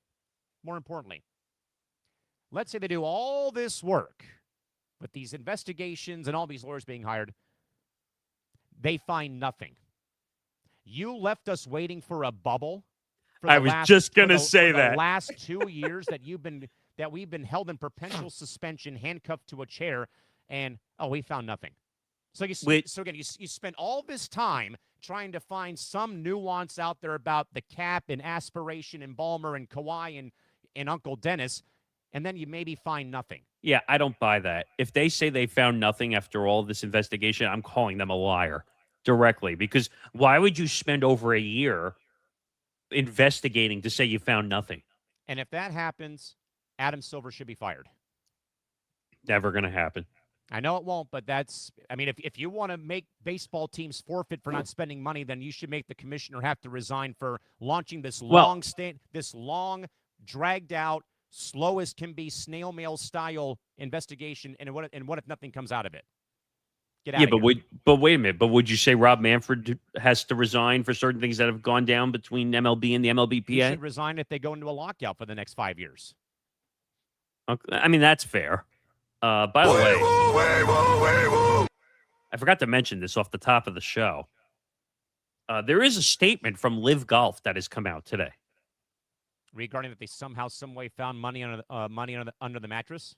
Yeah, they did. They found an investor. And this is from the official Live Golf account on Twitter. Live Golf has an agreement in place with a lead investor. They don't say who it is. Signed by the investor and approved by the board to anchor the transaction and play a key role in supporting the path forward for the league's next era, driven by and for the players. We're also seeing strong interest from more than a dozen additional parties to potentially serve as minority investors, creating a multi-partner model built for long-term stability and growth. Notably, our next chapter will make our players the majority equity holders in Live Golf, a first for major global sports leagues, and gives the league the foundation to keep growing the game worldwide. We anticipate finalizing terms in the coming weeks with the goal of entering a transaction in September. In the meantime, our focus is on delivering a great week for fans and players at Bedminster and finishing the 2026 season strong. Ownership news, Nick, regarding LAFC. But they announced a new minority owner? In wake of the announcement being made regarding Larry Berg being named the new Major League Soccer commissioner effective January 1st of next year. But the billionaire chairman of Beckel, or Becel, the maker of tequila products like Jose Cuervo, 1800, and also Maestro Dobel, has joined LAFC's ownership group, according to multiple reports. That is Juan Domingo Beckman Legordia, or Legoreda, I should say, who also serves as the CEO for the company, bought a stake in the MLS franchise as part of a transaction that was agreed upon last year and closed earlier this year, in which 6% of the club's equity changed hands at $1.25 billion. Beckman was one of two previously unnamed investors who arrived on LAFC's cap table alongside club legend Carlos Vela. Korean-American investor James Cha was the other, while, of course, Joe Tsai and Mike Mahan departed the group and divested out of the franchise. That, of course, Nick, also comes in wake of James Cha joining because of the fact that Korean superstar Son Heung-min, now plays for LAFC by way of Tottenham Hotspur. Wow. Well, there had to be a move with Berg being out. Yeah. So that's really not shocking. But no. Just to finish on the Live Golf stuff, I'm surprised they found somebody. And I also find it interesting they won't say who it is. I'm sure it'll come out eventually. But then we'll go back to the NFL real quick here as we get close to hopefully having Michael McCarthy joining us at the top of the hour. He retweeted it, so he's around. But with that in mind, though, Nick, following the high-profile exit of Ryan Clark, ESPN has officially named former NFL defensive back and veteran broadcaster Jason McCourty as their new studio analyst for the upcoming season of Monday Night Countdown. Jason will transition into the marquee studio role following successful stints across national radio and morning TV, with network executives praising his tactical preparation and collaborative broadcast style that Ryan Clark did not really offer to the table. Nick is bringing McCourty a strategic shift by ESPN towards analytical stability and lower profile studio dynamics on Monday Night Countdown. A huge gain for ESPN. I think it is. I love it. Big move. He already was doing Get Up, First Take. He was doing like what they call the car wash inside of Bristol, where you do all the shows. You said car wash. I know. He already puts their song back. I know. But he also is a hybrid. So he does on Sundays during the NFL season, he's in one of the booths, I think, for CBS. Yeah. And then during the week, he's on ESPN doing shows, which I'm surprised. College football by chance? No, I don't think so. Not, at least not recently. I don't know why I thought that for a minute. Go on. But don't mind me. Much better guy. He's not going to cause a stir. He's not going to be controversial. He's not going to be Ryan Clark, as bad as that sounds. But Jason is a very smart guy. Like the McCourty brothers are smart when it comes to football. I know he's in a booth. He's not in a booth. He's on Football Night in America for Sunday night football on NBC. But they're very smart guys. Know the game of football. They're not going to say anything racist or hatred or any of that stuff. So he fits in. I know he does some stuff with SVP when they're back in season for the NFL. It's just all in all, overall, a good move. Yeah. I mean, Nick, I said this out loud again about the former player perspective being a part of booth or whatever. And again, Ryan Clark, as I said, my only gripe with him was about how he went about Peter Schrager, first day on the job. But anytime, again, you can add the player perspective, like what we've seen, though, Nick, and I know that he's kind of at his wit's end, though. Terry Bradshaw is still one of my favorites on Fox, for example. And I think Gronk adds a layer there. Jimmy Johnson, being the former head coach, adds a layer. CBS, though, with what they've had with James Brown forever on CBS. Having Cower, when Boomer Esiason was there, and I think when Phil Simms was there, that it really adds, again, that perspective, Nick, adds so much of a great layer. That's why I think, as well, Nick, you see so many broadcast teams, like the Yankees, for example. You've got a former player usually being your color analyst for these games, though. So I think when you add someone like Jason McCourty, but also to Countdown, that helps, I think, the audience learn more about sport, about the game. And I think, Nick, the ultimate measuring stick for me when it comes to a former player becoming an analyst, well, actually, former player and coach, John Madden. Well, John Madden is like one of a kind when it comes to broadcasting now at Barstool, which, by the way, believe it or not, I think Barstool is a perfect spot for him. And now, I don't know if you saw the recent report. No. But his brother, Jay, signed on to Barstool, and they're doing a show together at Barstool. I think that show's going to be a home run. One, because John Gruden just drives everything. But what I would say is, I don't know, man. It's just, it is what it is. Ryan Clark was going to be out of the job at some point, whether it was layoff or if he said one more stupid thing inside the walls. Nick's staying in the NFL, but over to Netflix, who's officially unveiled their play-by-play and analyst team for its upcoming exclusive global stream of the NFL International Game from Melbourne, Australia. Coming up for opening night, the streaming giant is selecting a hybrid team featuring seasoned American play-by-play talent alongside prominent Australian sports personalities, signaling that Netflix's intention to customize global live sporting commentary for regional and international markets simultaneously. Nick, does Netflix's decision to blend American announcers with local international talent set a new production template for global sports streaming? I actually kind of like this idea. I mean, I get it. Like, they needed a place to do the game for the Australia game with Netflix. I don't know, man. It's just, I'm tired of Netflix doing sports streaming. I know why people are. And I get it. I know why they had to do it. I looked at the Netflix team. I shared it with you in our. Yeah, can you for those that didn't see, like myself, who's a part of that team again for Netflix for that first game with the Rams and Niners or whoever? Okay, so for the studio coverage, it's Elle Duncan, who we already knew she was going to be doing a lot of hosting for Netflix. Michael Irvin, which means he's going to be yelling and screaming at the clouds in Australia. Nick Foles and Clay Matthews. Oh, okay. I mean, it's not bad. It's a pretty good team, maybe minus Mr. Irvin, but okay.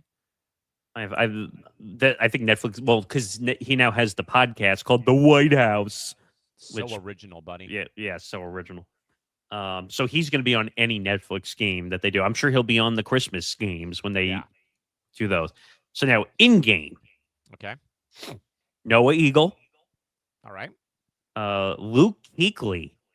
Oh, the former Panthers lineman. Okay. He was a hot commodity over the last couple of weeks. There was a lot of networks after him. Luke Kuechly had to retire early because of injuries, right? He played for a while, but then he got hurt. That's what I thought. He was on the Panthers before they were really a... that part I knew. I couldn't remember if he retired kind of prematurely because of injuries. And then the sideline report is going to be MJ Acosta, who used to work here at NBC7 in San Diego. I know she's on NFL NBA. Network? Well, no, NBA, whatever they're calling it now, NBA TV still, but it's kind of a floating channel. And then she fills in on NBA Today as a host when, why am I forgetting her name all of a sudden? Who hosts NBA Today? Malika Andrews. Yes.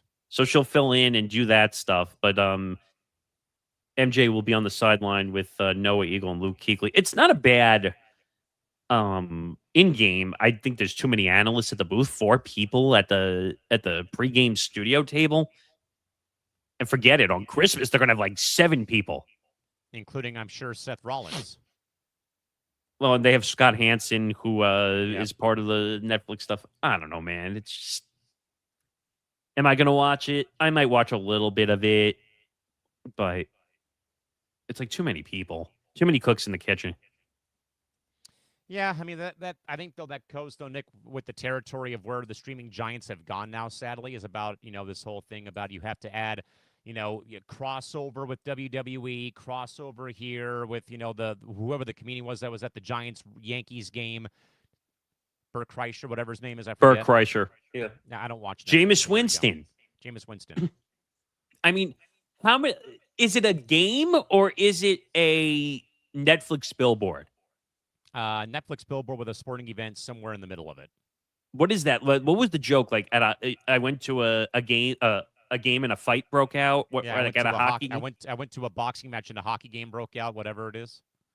Like that's what it is. It's like I went to a game and a Netflix event popped out.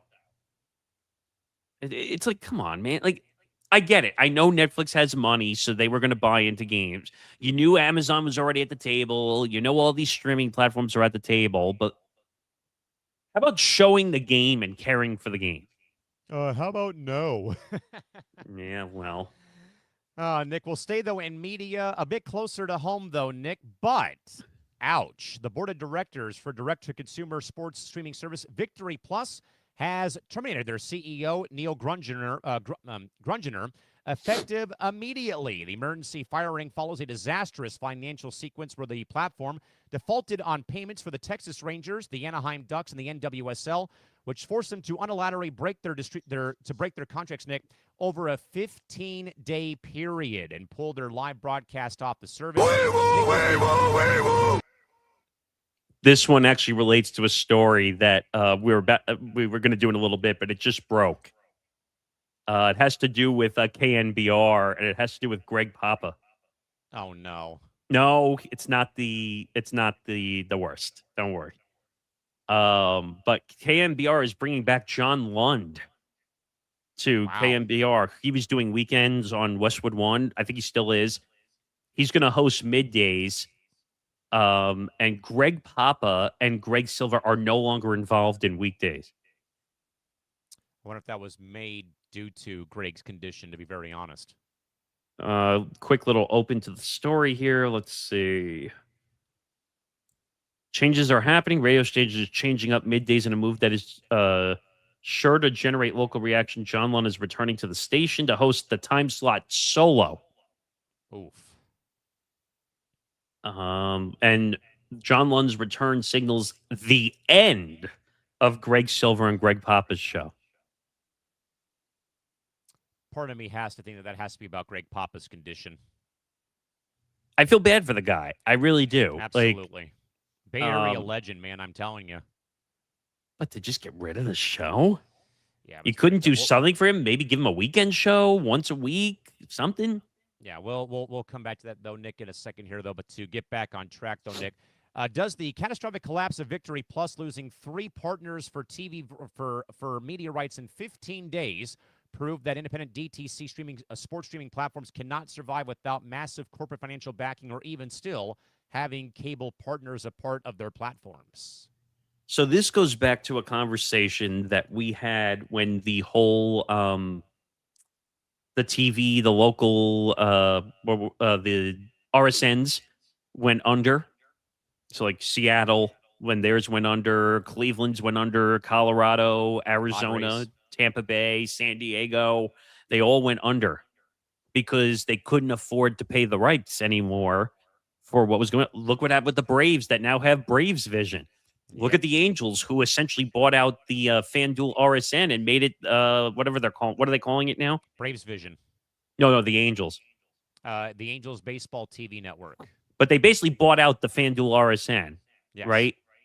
So it's a new day and age model now where teams are basically taking over everything because they want to keep all the profit and they don't want to give any of the money away. But if you look at Victory Plus, you talked about all the geofencing issues that came into play because you would say like you could watch certain things for free if you were in the area. Yeah. Right now, I found it odd that the Texas Rangers were on Victory Plus a little bit. Yeah. The Ducks, that's the local area, right? So that makes sense. Now, I don't know.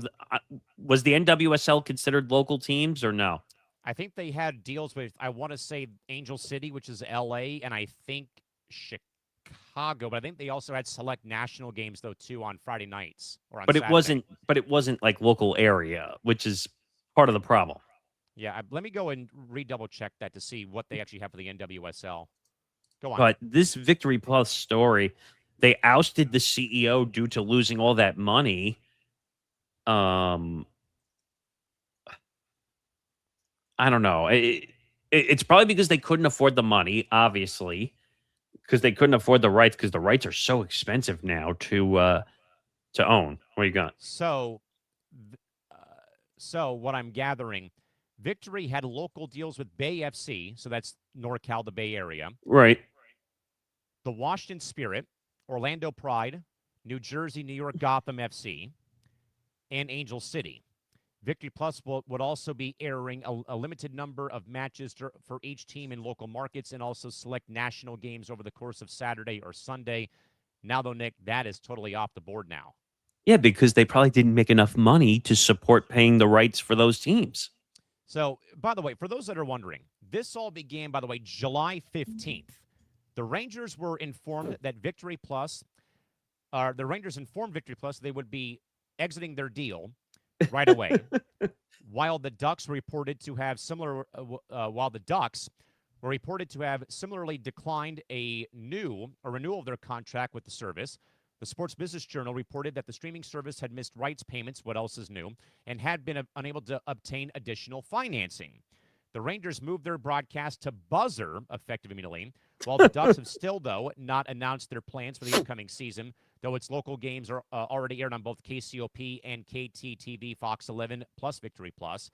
Then the NWSL followed suit and ripped up their deal on July 30th and moved all games for free inside the NWSL Plus platform, with the CEO, Neil Grunger, being removed on July 30th, replaced by John Spencer.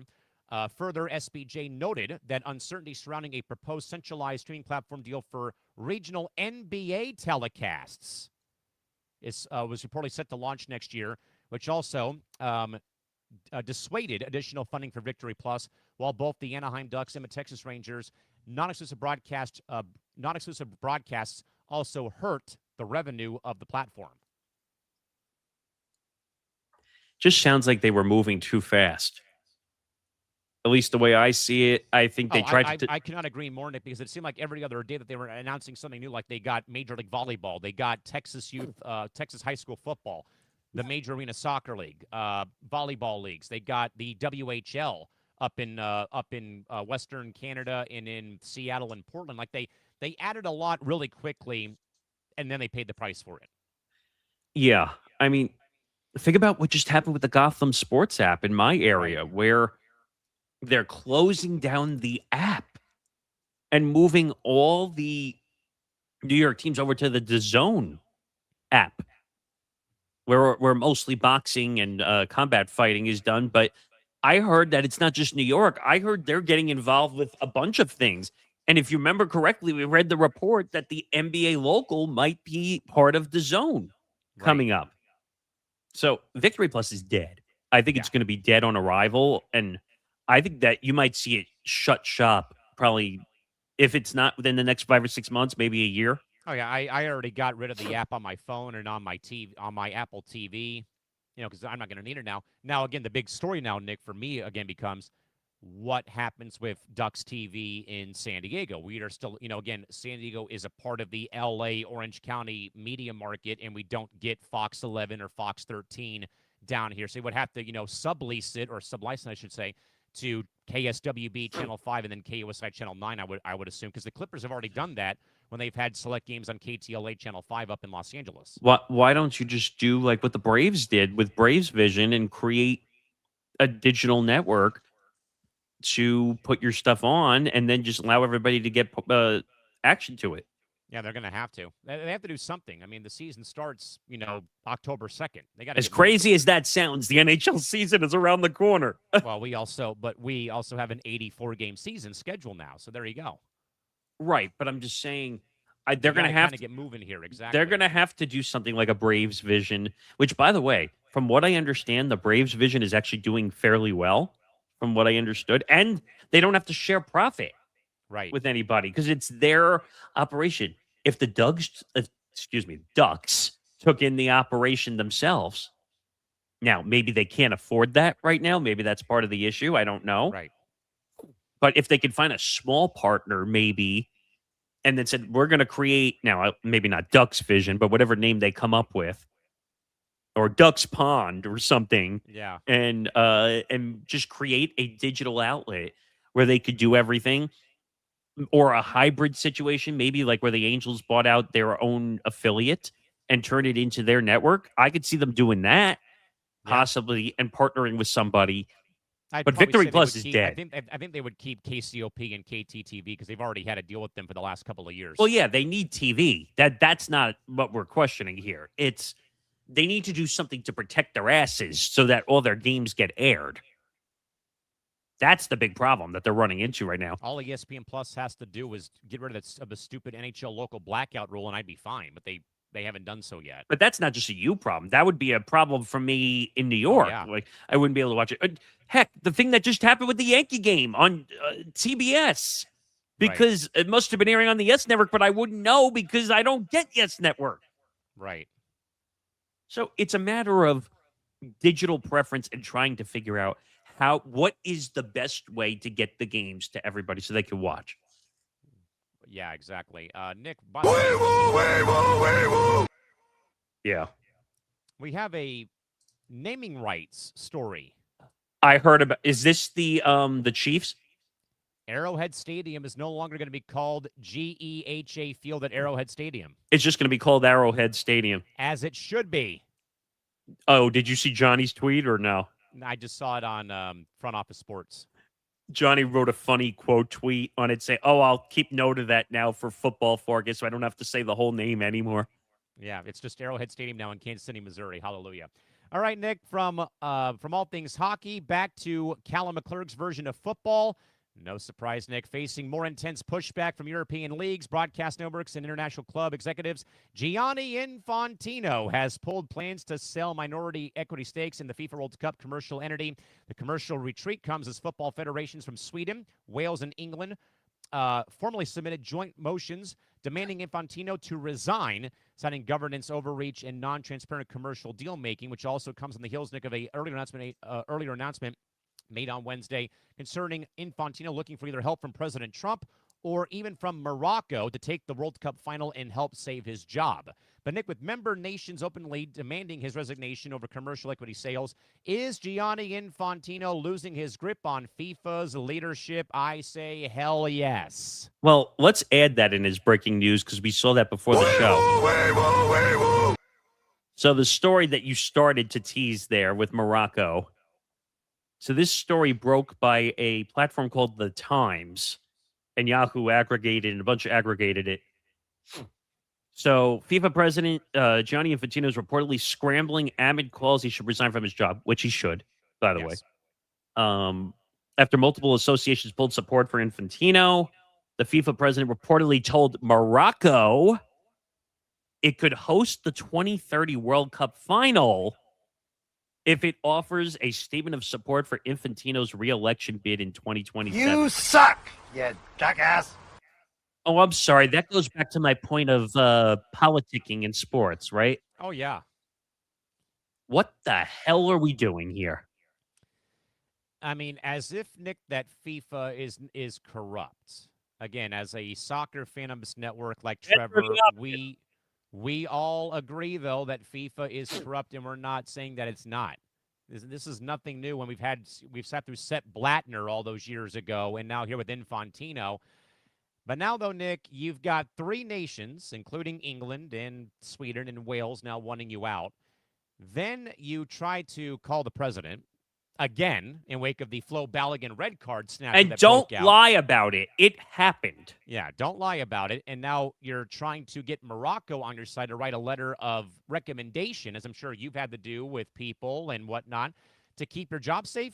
No, get your ass out of here. Well, wait a minute. I want to correct one thing. It's not a letter of recommendation. It's that Gianni Infantino said, look, I'll allow you to host the final if you say that you're defending me publicly to the press. It's not a recommendation letter. It's literally. Sucks. Are you done? This guy sucks. Are you done? Yes. Okay. So basically, this is not a recommendation letter. No. This is a plea of, look, I'll hand you the game and let you host the final if you tell everybody that I'm the best FIFA president there is. And this is precisely why FIFA is corrupt as can be when you've got this meddling going on like we heard today. This is bad. You thought that it was bad already. It's only going to get worse. I think, what is it, 211 or 212 federations came out and said that we basically are going to protest the next World Cup and UEFA if they sell private equity. Look who's paying attention to this story. Unlike some people here. And you know who you are. I actually like talking about this stuff, believe it or not. But 212 federations said to Gianni Infantino. Yeah, you had that. I think some MLS supporter groups made statements. I know the American Outlaws, the Team whole USA, world. the teams, everybody is revolting against this. And by the way, the one ironic federation that came out to his defense was Saudi Arabia. Well, I did that one, but how about Qatar? And Qatar. In case people don't realize, and we'll rehash this quickly for 2 seconds, is everyone knows the whole situation about the workers being mistreated in the 125-degree heat in Qatar, building the World Cup arenas, and obviously you had the Grant Wall situation, which we still don't know to this day what happens, but there's speculation that politics was involved in that, because why not? But those are the only two that are defending it. Of course, why wouldn't Saudi Arabia defend him? It's all money for them. Exactly. All right, Nick, we're getting close to hopefully having Michael McCarthy joining us here to talk all things involving sports media and business involving the WNBA and also baseball.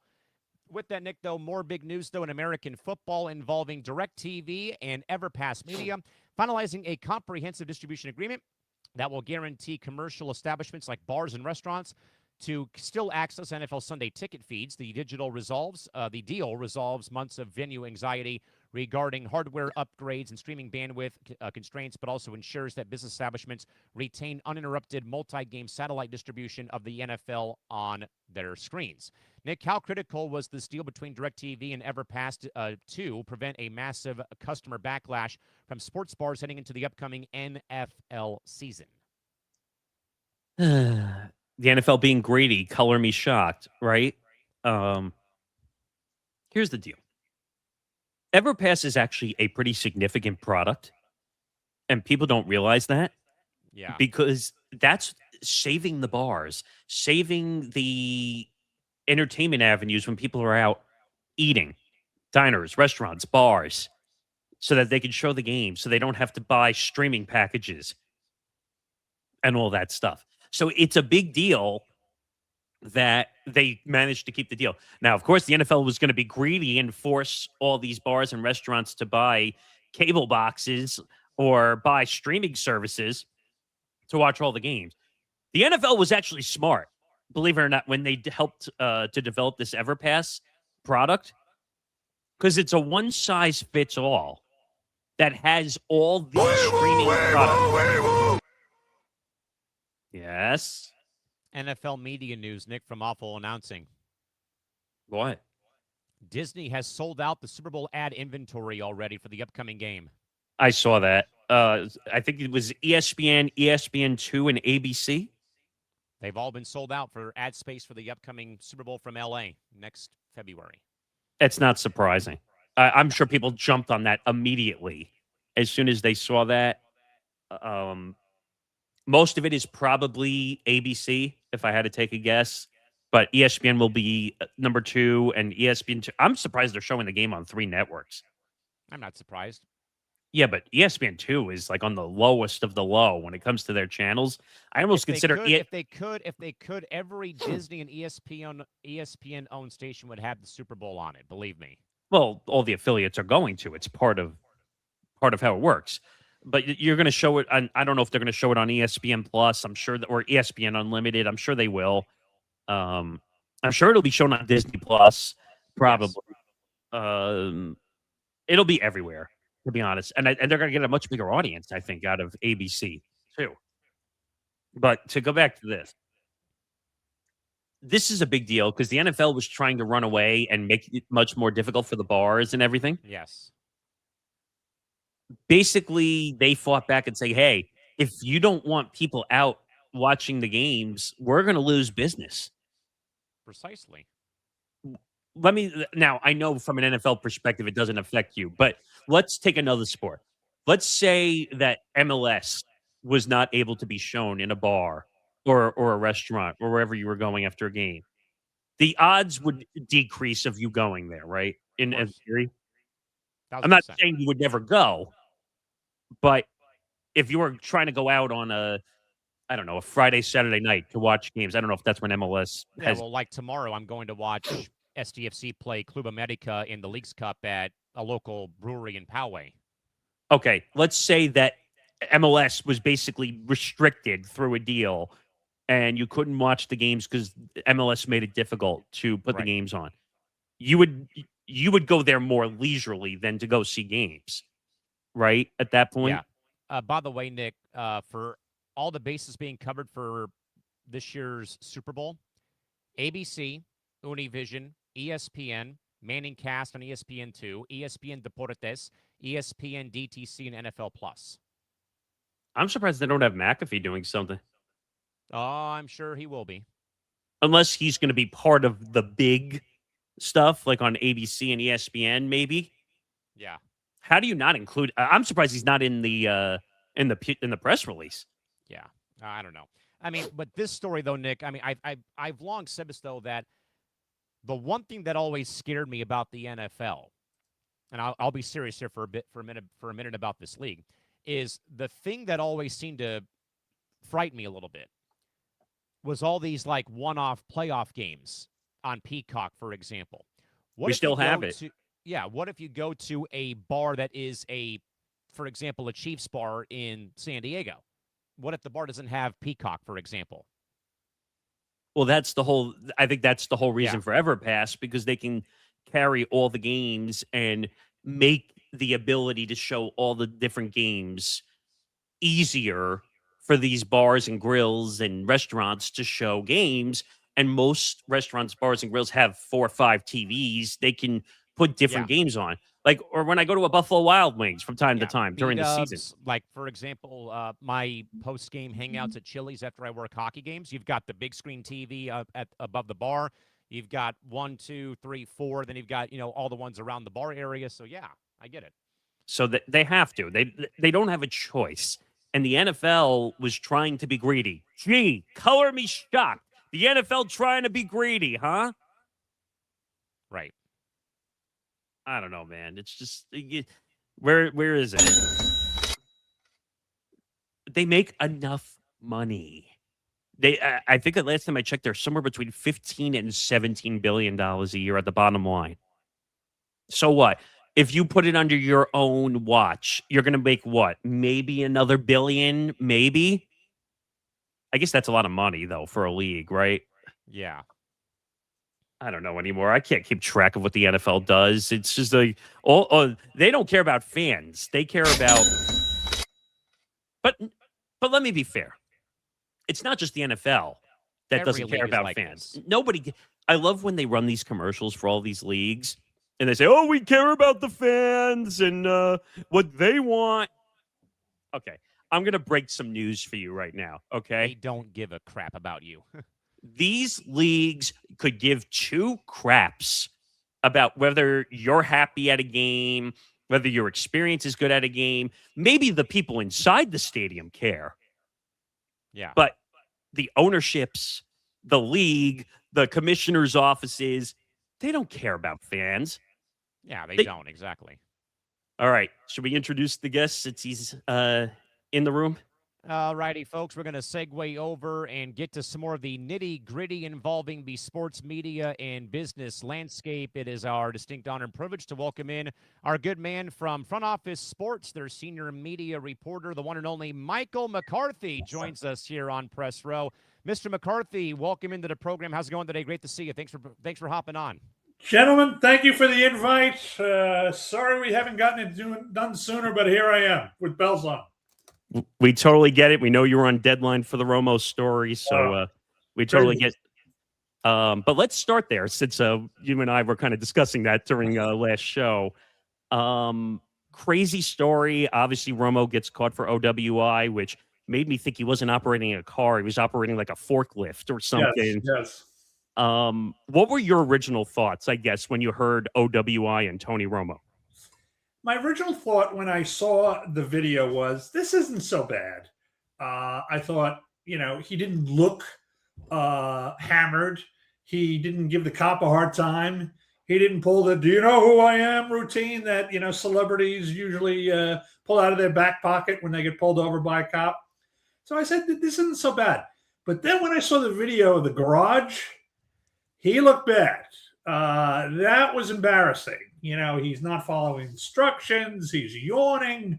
He's bizarrely doing stretches.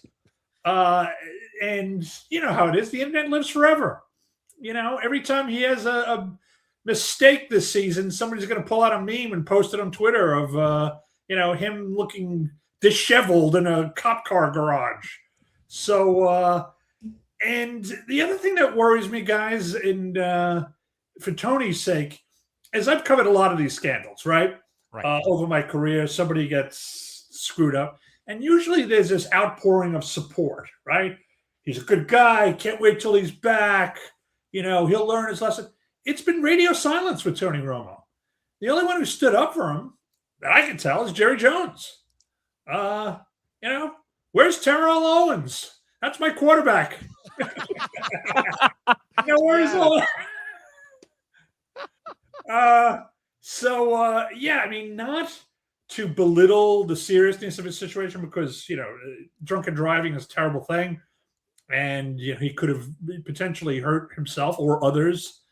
But I'm starting to think he's in more trouble than I initially thought. It's later than he thinks.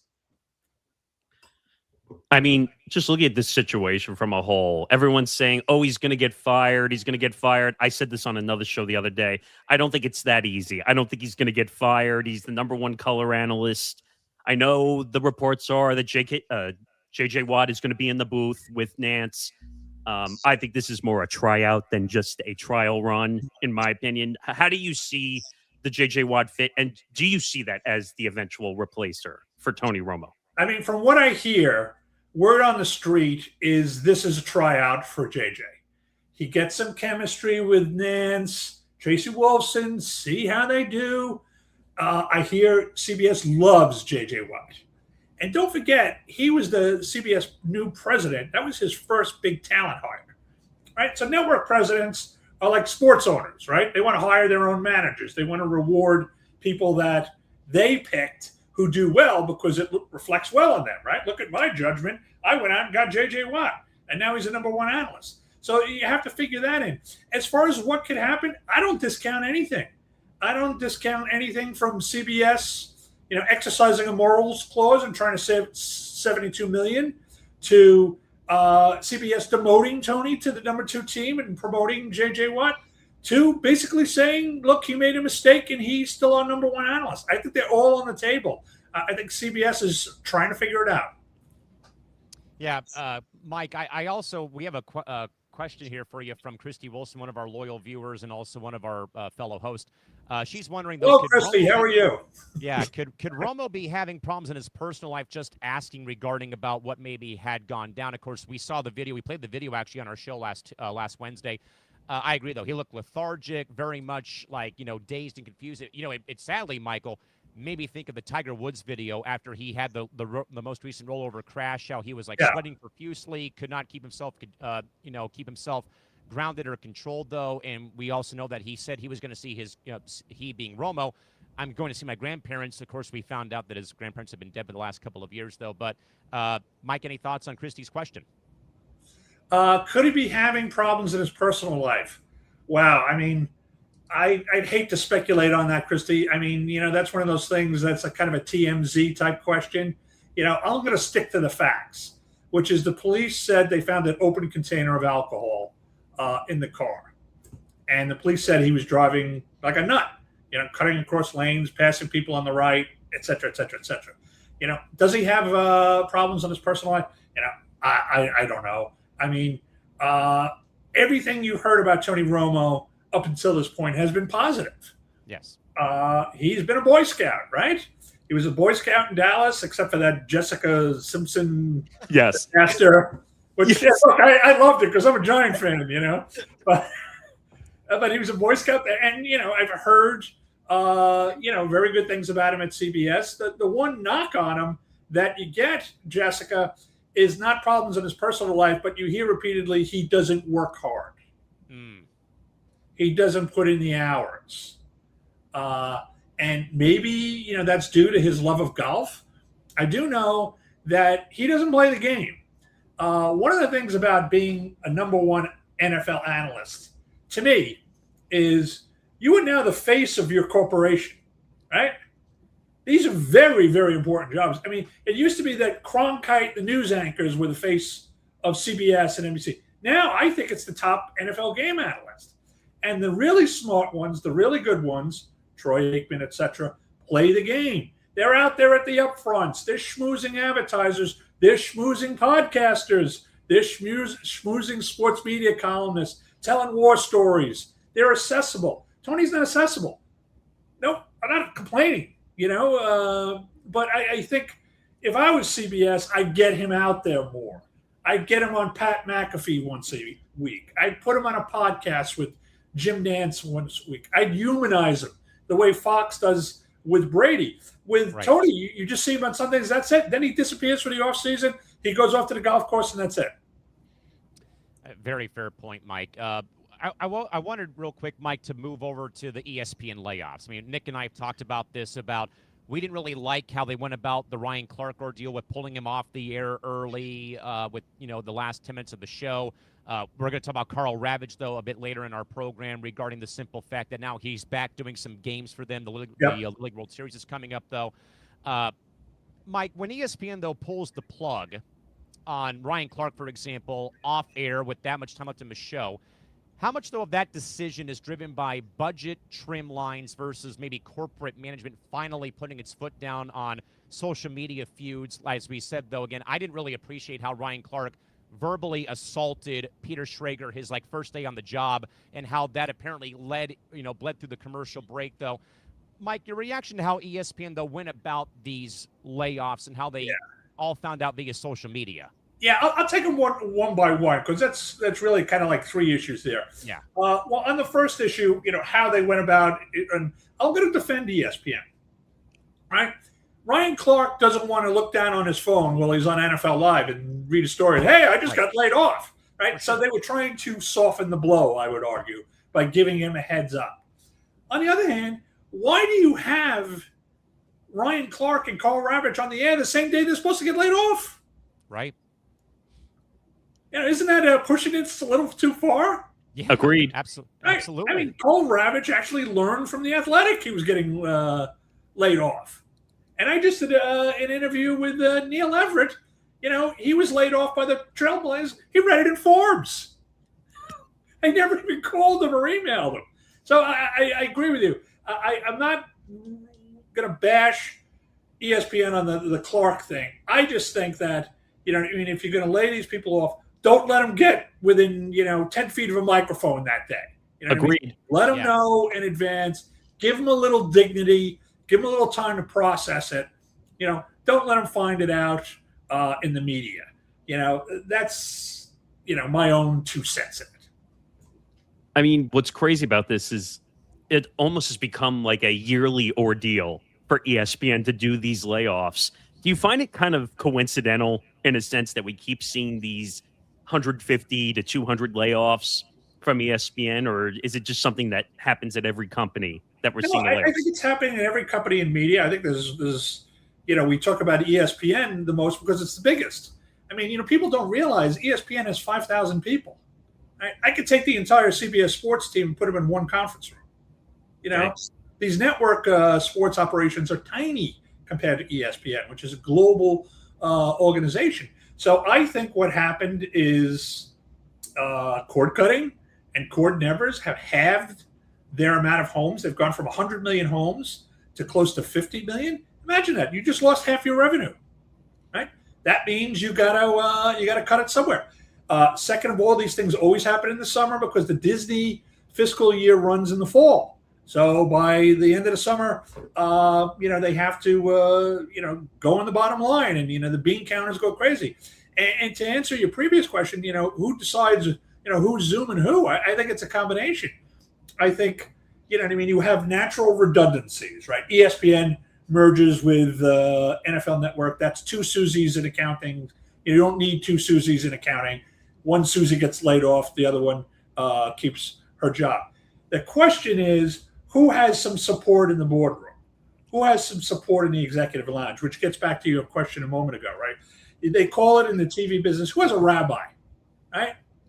When the suits are getting around the table and they got the list of names and they're ready to cross somebody out with a pencil, is somebody going to stand up in that room and say, you know what? No, we got to keep Ryan Clark. He's a great analyst. We got to keep Ryan Clark. He won the Emmy 2 years ago. We got to keep Ryan Clark. he's friends with Stephen A. We got to keep Stephen A. happy. You need that voice. If you don't have that voice, you're out. I just want to follow up on one thing with Ryan Clark. So I'm sure you saw the long interview on the pivot that he did. And I said to Callan, this was awkward. He walked out from behind stage on his own podcast being interviewed. There was some odd things he was talking about, how he couldn't be himself from a racial standpoint and all these different things. He's the best analyst in the world. He was claiming all these things. Do you think that was a lot of fluff from him, or do you think like he was actually being told that from inside the doors in Bristol? I think he was being told that. I've talked to a lot of ESPN people who've been laid off, and I think they get high on their own supply, right? They're working at ESPN. They're on TV at this biggest sports network in the world. Everybody wants to know them now. Everybody wants to shake their hands. You know what I mean? Mom and dad are so proud of you. Cousin Jimmy just saw you on TV. Your school wants you to do, a speech. Da, da, da, da, da. I mean, it goes to their head, as it should, right? It's an enormous platform, and you become famous overnight. And I think sometimes it goes to their head, and they start believing that they are as good, as people are telling you, yeah, I am pretty good. I'm pretty great. If I'm Ryan Clark, all I got to do is look at the last 5-10 years of ESPN history to see all the NFL analysts that have come and gone. Trent Dilfer, remember him? Yes. Dilfer's Dimes. Where's he? Right? Nowhere to be found. Coaching football. Yeah. They go through NFL analysts like every 2 or 3 years. And it's an endless supply of former NFLers coming out who want to do TV. And, if you're Ryan Clark, you got to say to yourself, hey, look, I might be extremely talented. I might have just won the Emmy. But, there's a million guys who could take my job, who are trying to take my job as we speak. So one last thing I want to follow up on this is, so obviously a lot of speculation when the layoffs happen. Stephen A. Smith, Pat McAfee. Obviously, Pat McAfee getting the reportedly, somewhere between 60 and 70 million a year on his contract. Pat McAfee went on his show and addressed it because he was getting frustrated with everybody who was claiming he was responsible for the layoffs. Where do you kind of lie on that situation? Do you think his contract was a big proponent of it, or is that a lot of over speculation by people from the outside? I think it's a false flag. I don't think it has anything to do with Pat McAfee. First of all, Pat McAfee's not even an ESPN employee. He's an independent. He's his own boss. He licenses his show to ESPN. He pays his own talent. He pays for his own production. Second of all, I don't think it has to do with Pat McAfee or Stephen A. Smith. I think it has to do with the disappearing middle class. Same problem in the rest of our country, right?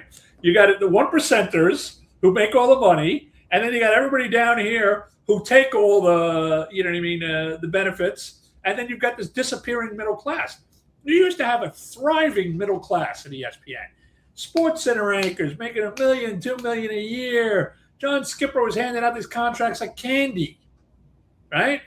And gradually that middle class at ESPN has shrunk, where you have 5 or 6 people who are going to make most of the money.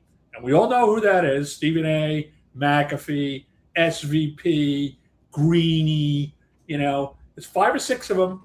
And then, you got the worker bees at the bottom, and then you got the Sports Center anchors who are getting squeezed like poor David Lloyd, right? I never heard a bad word about David Lloyd. I feel so bad for him. I feel bad. 33 years at ESPN. Those are the people who are getting squeezed, the people in the middle who make just enough to make them attractive to some bean counter who's looking to save salary, but not enough to make them irreplaceable to the organization. Michael McCarthy, the senior media reporter of FOS, joining us here on Press Row, one of our trusted platforms that we go to for our news, for our show. Mike, I kind of want to divert a bit, stay, though, obviously in sports media, but obviously, Nick and I have long been covering the WNBA and their problems over the course of this entire season, from the CBA negotiations. We had Doug Feinberg, who's done a great job covering the sport, join us on our platform. And obviously, I think the big talking point away from Sophie Cunningham's issues, though, Mike, has been about Nancy Armour's, I think, very much out of bounds commentary about the physical play towards Callan Clark. comparing that to Emmett Till's lynching back in 1955. Again, that column blew up though with condemnation.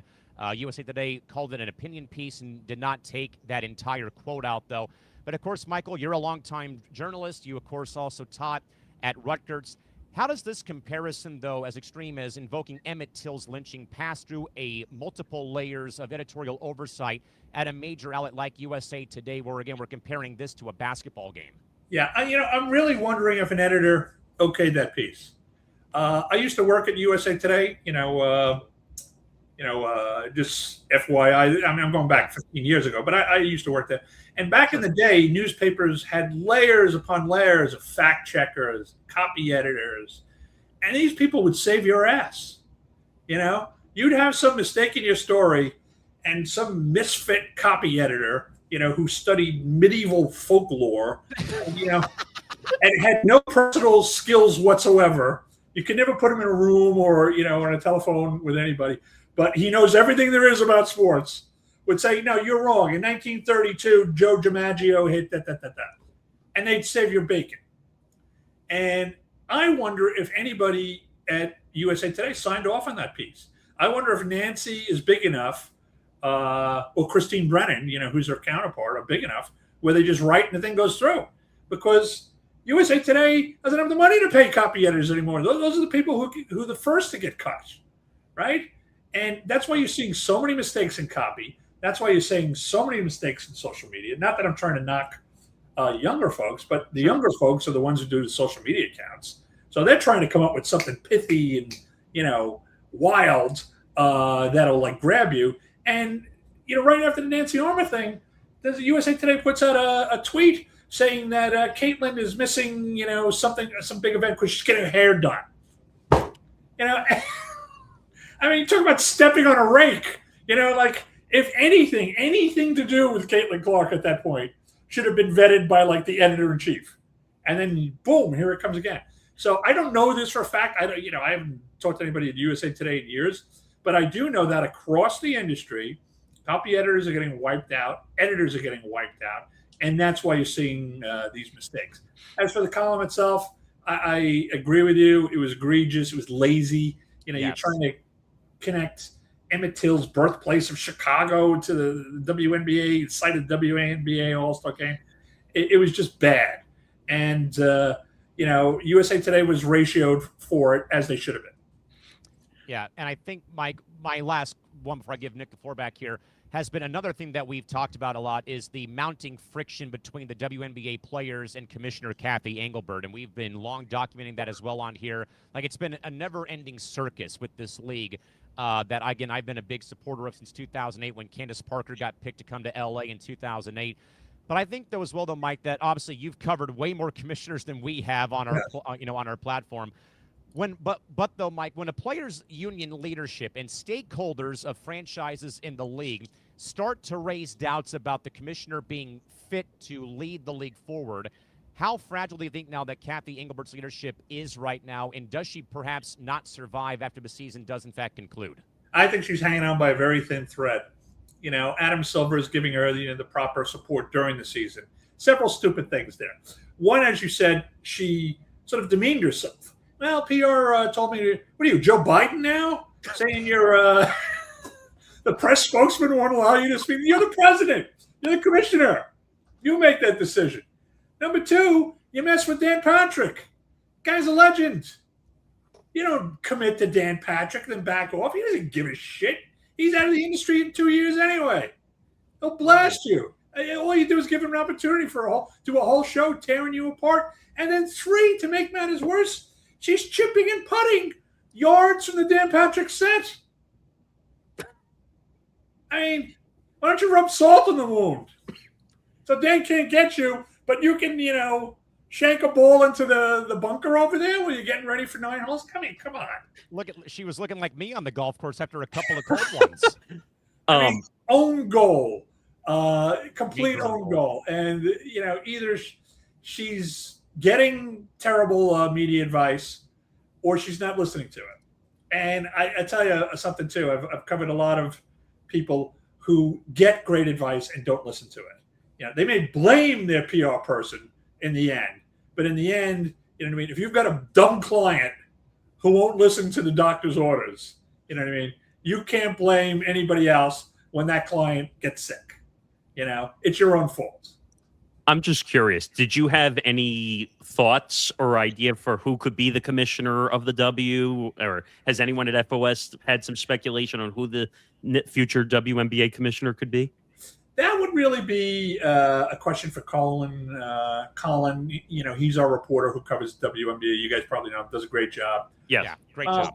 I mean, if I was Silver, I would either go for one or two types. I would go for a David Stern-like Martinet, who will just get everybody in line. I don't want to hear any shit, and I don't give a shit. This is the way we're going to do it. And if you don't like it, get out. Yes. Go in Undisputed or somewhere.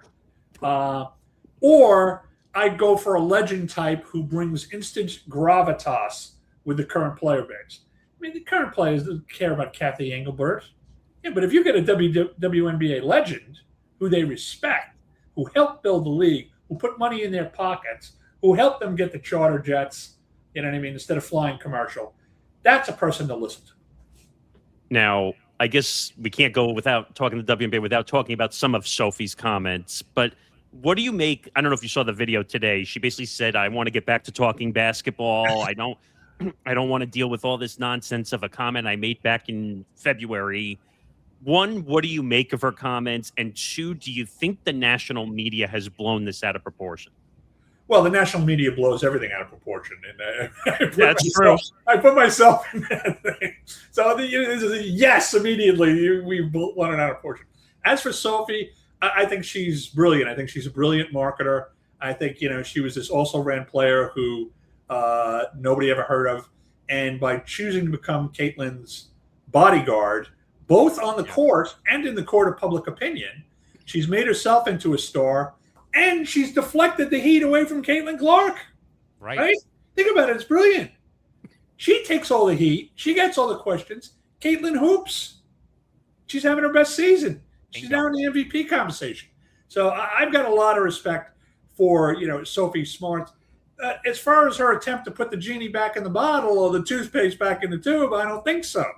You came out in ESPN. You took a position. Now, every city you go to with these protests and somebody's going to ask your politics. Caitlin, I think, has the right idea, right? Ask me any question you want. Gee, Caitlin, do you think transgender athletes should be allowed to play in the WA? Well, that's really up to the league. Next question. Simple as right? that. Yeah. I mean, she doesn't give them anything. I don't know if she's been media trained to the nth degree, but she doesn't give the media anything to work with. Sophie threw red meat. She threw red meat out to the press. It's kind of hard to take that back. I mean, I guess the one thing I would say is, do you think the media sometimes pushes a little too much, though, after the fact? Like when Caitlin said, okay, I gave you an answer, and then you could tell she's not happy when she's being answered. I have no problem. If there's a credentialed reporter in there, they should be allowed to ask whatever they want. You shouldn't be allowed to badger people, right? But if it's a legit question, I have total support for reporters asking whatever they want and then giving the athlete the opportunity to answer. By the same token, if the athlete says, I don't want to answer that question or no comment, I respect that too. Yes. Right? It's free country. Cuts both ways. And what they don't realize, I don't think, or they're starting to, is that Caitlin Clark is using the perfect way to diffuse this. Because every time she gives a non-answer to one of those questions, it drops like a lead balloon, right? Right. And after a while, people stop asking the questions because they're not getting a good answer. That's fair. I mean, what do you make of the Indiana Fever PR person also who keeps pushing them out of the room every time the media keeps asking a question? I don't think that's the right way of going about it either. It's stupid. I can't stand when these communication people, you know what I mean, talk about a little power going to the head, play lifeguard. Oh, you can't answer that question. You can't answer. No. These are grown people. They're adults. You credentialed me. I get to ask a question. They get to answer it. I didn't ask you the question, Miss PR Flack, and I don't want your input. Stay out of it. Let the athletes do their job. I'll do mine. Don't tell me how to do my job. Once again, folks, Michael McCarthy, senior media reporter of Front Office Sports, joining us on Press Row.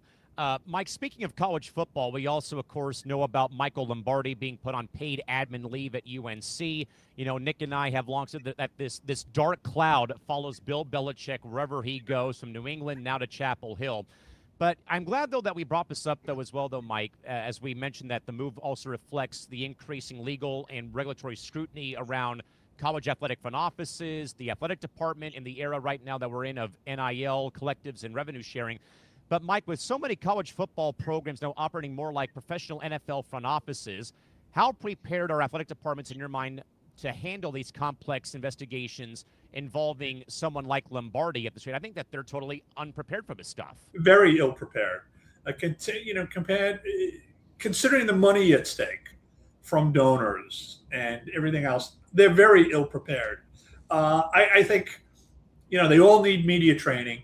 I think one of the unreported stories, we actually did a bit on it in FOS and it got a lot of traction, was Bill lost his brain.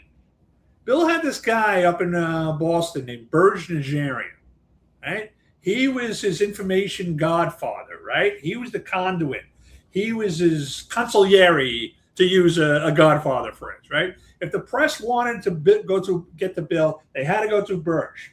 At the same time, you had to stay, if you wanted to stay on Burge's good side, to get to Bill, right? So they up there, they controlled the media. Now it's a free-for-all. Bill doesn't have Burge advising him anymore. You know what I mean? Instead, he's got a 24-year-old girlfriend who's acting, in effect, as his business manager. And we saw how well that went with CBS News. I will go to my grave saying that CBS showed that clip of her butting in as revenge, right? She tried to run the interview. She interrupted. She walked out. She carried on. So you know what CBS News said? It's going to be payback time. We're going to show a clip of you interfering in this interview. And that set off the whole thing. Right. So, media management, media training, it may seem like a waste of money. It's not. So I do want to ask one question about NIL, because I've been on the fence on NIL a lot, and Callan and I have been on the fence on NIL a lot. Do you think NIL has hurt college sports in a certain perspective? I know we've talked over the years of like these athletes should be paid, but has it actually hurt them over the years? And because there's no regulation fully for it yet. I would say that the question goes two ways. Has it hurt college sports? Yes. Look at all the old college football rivalries that have been destroyed. Oh, yeah. He's flying 3,000 miles to play a volleyball game because of NIL money or TV money. On the other hand, has it helped athletes? You know what I mean? I'm on the side of the athlete. I want everybody to make as much money as possible. Definitely. And I think for decades, college athletes, particularly, at the Division I level, particularly the money-producing sports like football, were getting screwed. Well, coaches like Nick Saban were making $10 million a year. So if the athletes get a piece of the pie, I'm all for it. Okay. I mean, that's very much a fair point. I mean, obviously, I live in San Diego, so I know all about Reggie Bush when he played here with Alex Smith at Helix High, and his time at USC, and how that, relationship soured for a decade because of the Heisman Trophy being given back and the suit and tie from Radio City Music Hall and the ride he got. But I think, though, Mike, my last question, though, will probably go to baseball. It's not about the Dodgers or about, the Tarek Skubal trade. But obviously, on the precipice, though, of the lockout, though, Mike, we saw the Padres be sold for nearly $4 billion at the, as we come down the pipeline, though, of what is, on the cliff out there of this December 1st CBA expiration date. But also, as well, though, Mike, I think what's a bit more puzzling is that this took so long for Feliciano and his wife to take control. There was some talk from Rob Manfred in Philadelphia that they were, dotting some T's and crossing some I's, and that, of course, did not see the Padres really do a whole lot at the trade deadline with, again, Robbie Ray, Casey Mize. But more importantly, though, Michael, your thoughts on the sale happening, but also the price tag being paid this close, though, to a lockout coming closer. I think that, if memory serves correct, though, real quick, Joe Lacob, the Warriors owner, who was like #1, along with Dan Friedkin, to buy the Padres, spoke at an event that I believe FOS put on in San Francisco. And Joe basically said if there was a guarantee of no lockout, he would have bought the Padres. So Your thoughts on how this whole thing is played out this closer to a lockout impending for baseball? Yeah. By the way, I was just in Petco. I saw a Padres game nice. about a month ago. I loved it. Great park. I think it just shows the underlying value of baseball. Baseball probably has the worst rep of any sports league, right? Hidebound, traditional, don't make any changes. And then you see, billions of dollars spent on a team like that. It shows that people still love the sport. I'm also going to go out on a limb here. I'm not going to bash, but I think baseball has done the best job of any league in the last 4 years. Fair. I mean, the pitch clock, all the changes they made, everything it just turned up gold, right? Even the Dodgers. You want to say the Dodgers are ruining baseball? Well, the Brewers could have traded their prospects. Oh, yeah. The Rays could have traded their prospects. The Dodgers care about the chip like the Yankees used to and don't anymore.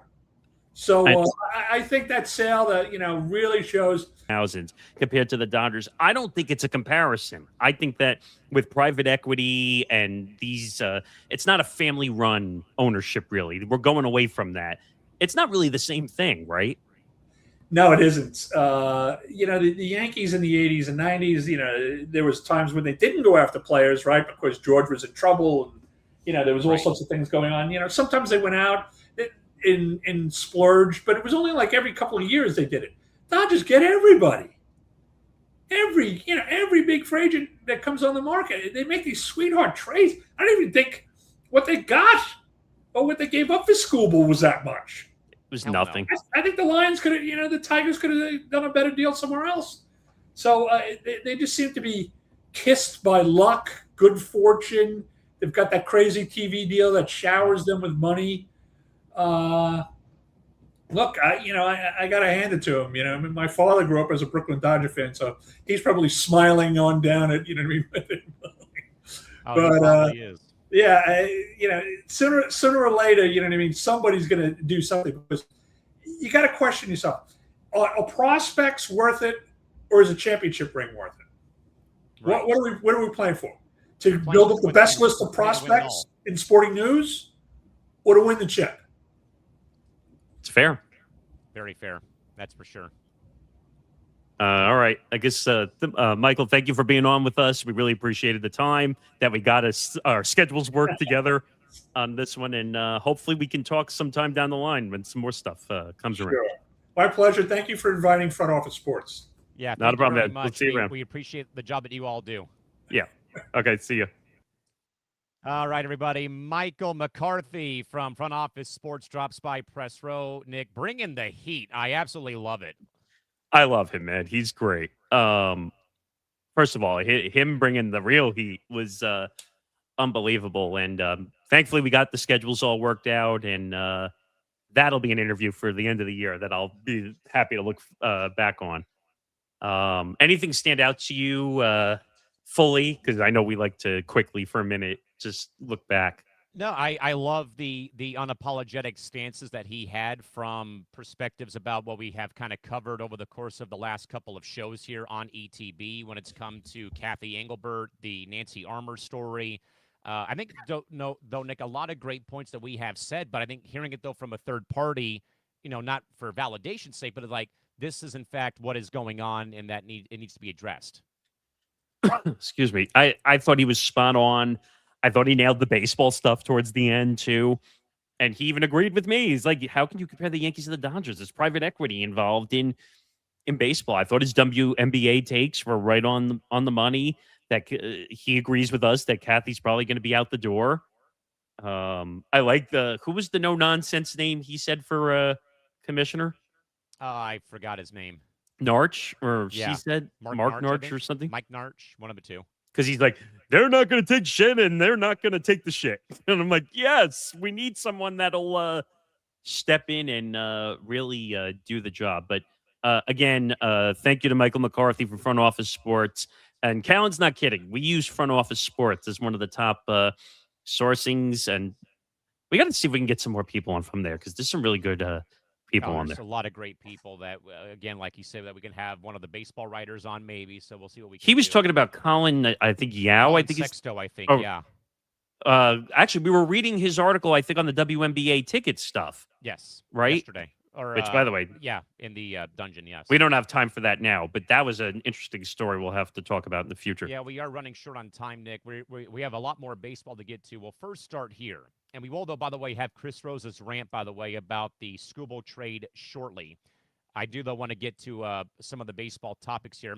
But, of course, Nick, it would not be the trade deadline without a Boob Nightingale failure from USA Today baseball insider Bob Nightingale, who, again, Nick, like always, drew a heavy wave of criticism across baseball after completely butchering trade details between the San Diego Padres and the New York Yankees over the course before the deadline. Nightingale incorrectly reported that a proposed deal around pitchers, Adrian Morejon and Will Warren, was shot down by the Padres, when in fact it was the other way around, forcing immediate public corrections and damaging beat writer credibility once again. Nick, once again, when someone like Bob Nightingale repeatedly misreports trade deal mechanisms, how much damage does it actually do to a team front office, but also, especially, the writer's credibility? How am I not shocked? I'm not shocked at all. I mean, this guy, Bob, has gotten many things wrong before. I've had the chance to interview Bob Nightingale a long time ago. I'm sorry to hear that. It was a very long time ago, like before we were even a network. What? When we were doing ETB Sports as a solo show, that's how far back it goes. I don't know. I don't know what to make of it, to be honest with you. When you're a big name, first of all, ironically, USA Today again. That paper can't catch a break, can it? No. You gotta be careful when you report something, because the original story was that the Padres rejected a deal with the Yankees for Will Warren for who was it again? Adrian Morejon. When the real story was that the Yankees rejected the trade. Because why would you trade Will Warren for, what was he, a reliever? Yes. You're not trading a starter for a reliever. That makes no sense. Yeah. There's an update involving El Cheapo in the city of Portland, Oregon. Oh.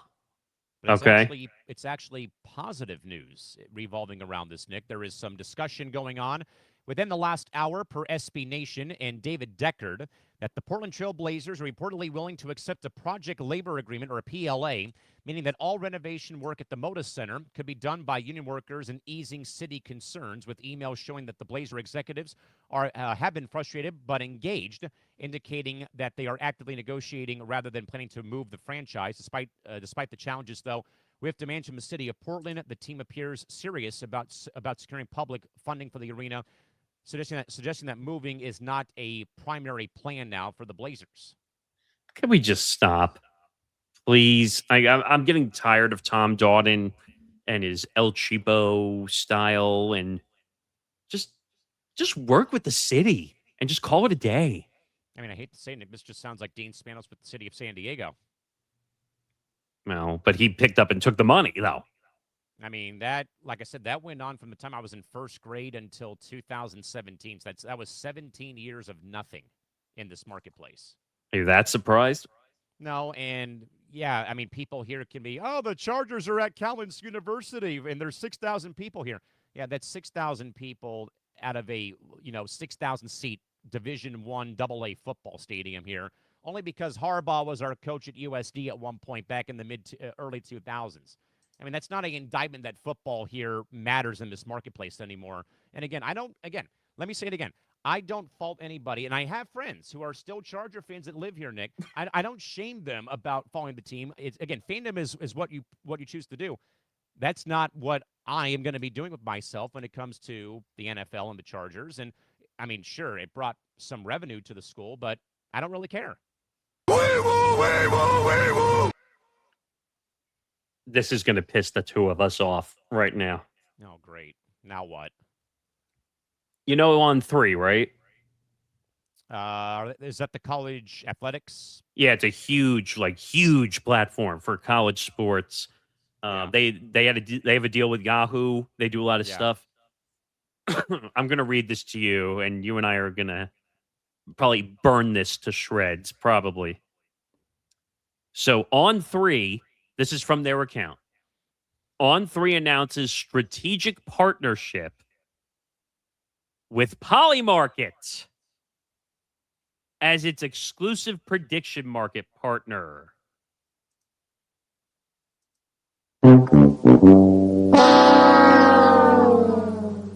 This guy sucks.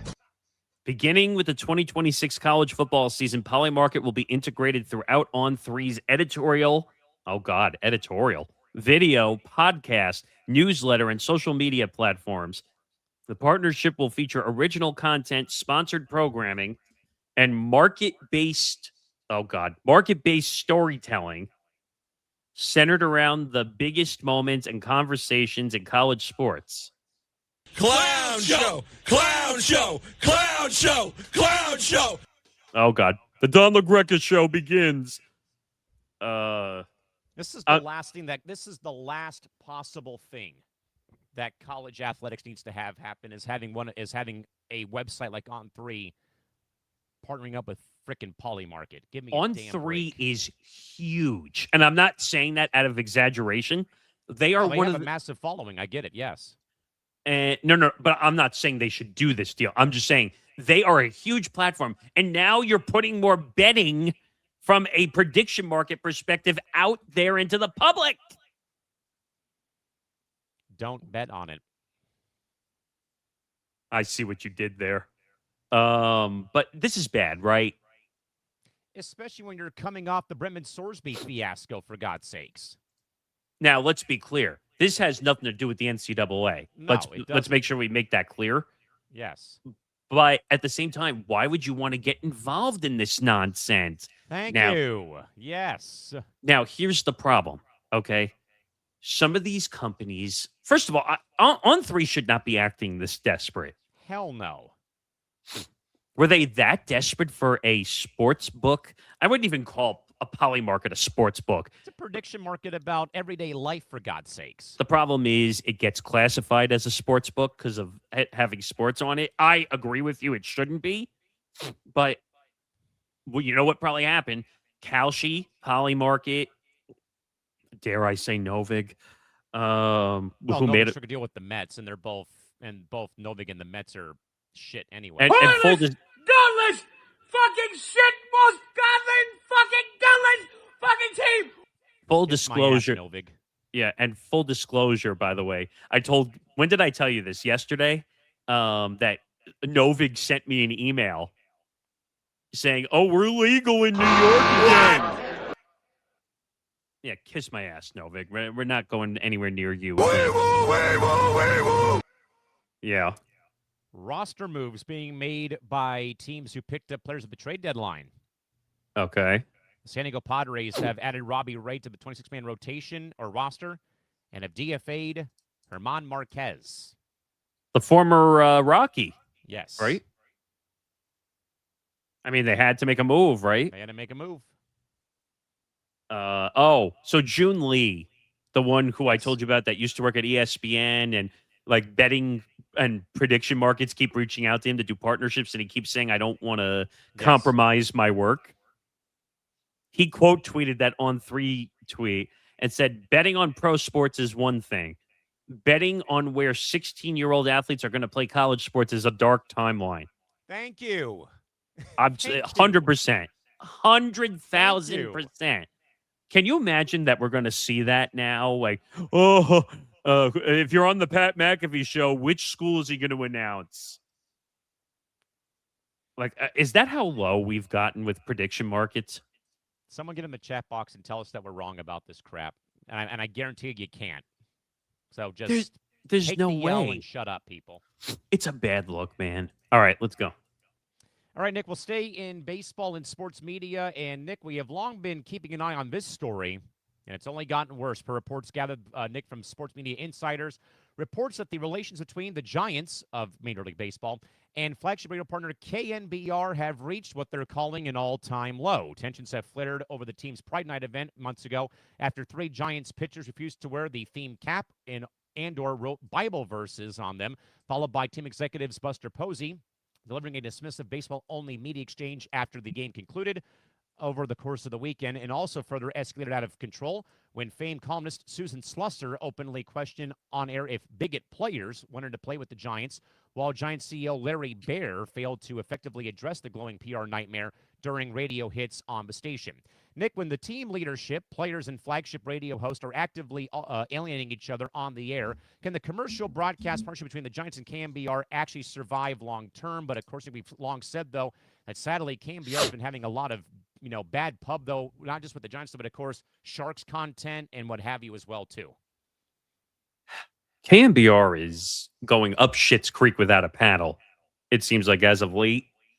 They had the situation. Well, who was the radio host name that was having the problem? That was Jack Lauder, who I think put that video out of him leaving the ballpark when Logan Webb got beat up in a start, and Webb and him had words on social media, and then Logan Webb knocked out deactivated his account. But I thought they were also having issues. Well, the Susan Slosser thing, I remember that too. She called out like the whole station saying the hosts were not being sincere. And there was that, and then Larry Baer deflected questions, much like Posey did too during the media availability, and the PR again overstepping their boundaries and saying keep it to baseball only questions. There you go. Actually, that's a fair point you brought up. And something back to what Michael McCarthy said during the interview, like the Fever PR person should not be stepping in the middle of interviews and saying, well, stop. This is what I have to say. They're not going to answer it. That's what's happening at KNBR, where they're being told by the Giants, we're only going to answer questions we want. And if you don't like it, too bad. Right? By the way, Nick, I think you mentioned that they were pulling Papa and Silver off the air on KNBR. They're still listed right now in their time slot for at least today on KNBR's website. It broke about an hour ago after I had brought it up. So the sites don't change right away, usually. I don't know anymore, Nick, and I know that not really the same thing happened with KNBR here in San Diego, but, some things have come out, though, regarding about how they went about letting go of certain people like Dan Cilio, who's now, I think, with WEEI or on the Sports Grid now. Coach John Quintera getting let go in the midday time slot, how there were layoffs with Craig Elston and Andy Hellebrun in the midday slot. And, if they have now gone fully local till 6 o'clock local time in the evening up until the Padres play in the evening, what have you, so on and so forth. But I think, though, Nick, that it just adds another layer to a dismal year for the Giants on the field. The very much, bad hiring of Tony Vitello that, of course, has not helped out the cause, though, with the Giants, with how the teams played. The trade deadline moves being made. Then, of course, Nick, you have all the other, fire being fueled, though, of, again, the Pride Night issues. We talked about, though, Nick, earlier in the show about Sophie Cunningham. Again, 3 players writing the Bible verses on the hat. Baseball says you can't do that regardless of what your stance is on things. You cannot alter your uniform to even write "Hi, Mom" or "Love you," whatever it is on the uniform. So, it's layer after layer after layer, Nick, on top of the other layer that we talked about with KNBR using AI to not properly cover the Sharks during the course of their NHL season last year. Well, I think part of this goes back to, and I thought Michael McCarthy said it well, like people don't want to spend money to do the work. Look what happened at USA Today with Nancy Armour's article. He was claiming that there probably was not a good editor or an editor at all that stopped what was going on, and the article just got published with all the misinformation in it. This could be the same thing where just things are not, we're taking cheap shortcuts to get things done rather than making sure they're accurate. Yeah. I don't know. It's one of those things where you just gotta eat it when you make a mistake. Moving on, Reds player Tyler Stevenson overcome with emotion during a deadline interview. You thought this was unique just because we don't look at players' emotions, right? Yeah, we never do. Cincinnati Reds catcher Tyler Stevenson delivered on intensely emotional live television interview just hours before Major League Baseball trade deadline, overcome by the reality of losing longtime teammates to deadline trades. Stevenson openly wept on camera while describing the brutal human impact of baseball's transactional business, prompting widespread praise from fans for his raw authenticity. Does Tyler Stevenson's emotional interview remind fans and the media that the commercial trade deadline tears apart real human relationships inside the clubhouse? I mean, if only the media and the fan base actually understood what this meant. And Nick, I've long said that, especially for me being in the media space here in town, who I work for as well within the Anaheim and San Diego hockey organizations here in the AHL and the NHL and things like that. I don't get attached to players like I used to, back when I was a kid. Like I, remember when the Padres let Steve Finley walk after the 98 season, when Trevor Hoffman went to go and pitch for the Brewers, when, guys that played in, that for me, it's tougher now to get attached to a player. Now, I might have a Jackson Merrill jersey. That's because it's a City Connect jersey, which again is the new beautiful Day of the Dead inspired one. Other than that, Nick, I've seen this a lot in my time, that mainly in San Diego, that you would get attached to a player and they would get traded, like Anthony Rizzo, for example, Jake Peavy, for example. That you don't want to invest the money, you don't want to put the money forth to buy the gear and then they go somewhere else. But I also think, Nick, that what I remember a lot from my days being an NFL fan, this came from Antonio Gates when they were still in San Diego. He said, I see these guys more than I'm around my own family on a given course of the week. And that's what I always love, Nick, sometimes about, what do you think that Tyler is talking with Freddie Freeman at first base about? You know what it usually is, I'm sure? How's the kids? How's the wife? How are you doing? How's, how's things at home going on? And I think what we also forget here, folks, is, yeah, they're a part of the team, though, but you also have to have some kind of locker room chemistry, not the 2023 Padres or the Mets of 2026, where you're all about yourself and not about the team goal. Why do we think the Dodgers are so successful, Nick? They buy in and they all have good team chemistry. Why are the Mets being so shit this year? Why were the Padres so shit in 2023? It's all about me, myself, and I, and not about the collective goal. Why is this network successful? In a way, we all care about each other. We all want to see this network succeed and grow. And when you see Tyler Stevenson, Nick, bawling his eyes out that there might be a move made where Ellie De La Cruz goes somewhere else or Hunter Green goes somewhere else, that's not just losing like a teammate, Nick. That's losing a member of your own family when you're around 25 other men over the course of a long-haul baseball season. I mean, think of the Wilmer Flores situation with the Mets, where that happened while they're playing the Padres. As a matter of, I remember it happening too in New York. And by the way, speaking of, I guess, family and emotions, did you see that Keith Hernandez got flacked for a comment he made again about the Mets at the trade deadline? Yeah, what else is new? He basically said, oh, the Mets took a dump truck and basically cleared out the trash. Are you sure about them? You still, though, have trash in the form of Soto and Lindor, but really you're going to go that low as a broadcaster for the team? I want to find that really quick just so I don't totally sleep. The clock, though. I'm finding it. But basically, Wilmer Flores, here it is. So the quote was, they definitely shuffled, brought in the truck, and took out all the garbage. Yeah, I don't know if I buy that, sir. That's a little overboard. Just it's one of those things. Now, I know we're up against the clock. Should we do the Rendezzo story really quick? I think we'll have to probably shelve it because we are against the clock, and I need to get moving here, actually, as a matter of fact. So you want to do the Chris Rose story? We should. Yeah, well, we can get to that right now, and then we can call it a day, I guess. But, of course, though, Nick, I played this, though, on Cranium on Tuesday. This, again, was the rant from former longtime Emily Network host, former Best Damn Sports Show period host, Chris Rose, longtime baseball fan and baseball announcer, who, of course, Nick, is a Guardians fan, who, again, could have seen his team maybe get Tarek Skubal. But, of course, Nick, in a very much tirade against baseball, we have the video evidence, Nick, that was played on Cranium on Tuesday. Here is Chris Rose alongside Jake Mintz, I believe, and former Twins infielder Trevor Plouffe, with Chris Rose bashing the teams that did not get Tarek Skubal for being cheap. Let's have a listen. My attitude right now is the reason I wanted the Brewers to go so hard after Tarek Skubal.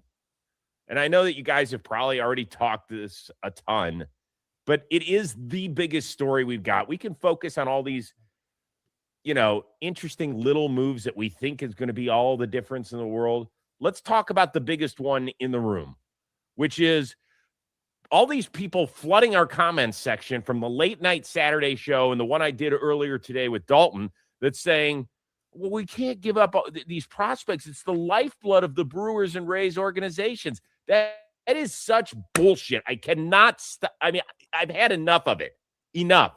I went back to 2017 when Christian Yelich was traded to the Brewers. Do you know that the Brewers gave up their first, their like fourth, their seventh, and like a 16th or 17th best prospect? Now, I know that Yelich was under control. He ended up getting the extension, so it's a different thing. People will say, we can't do it for just a 2-month rental.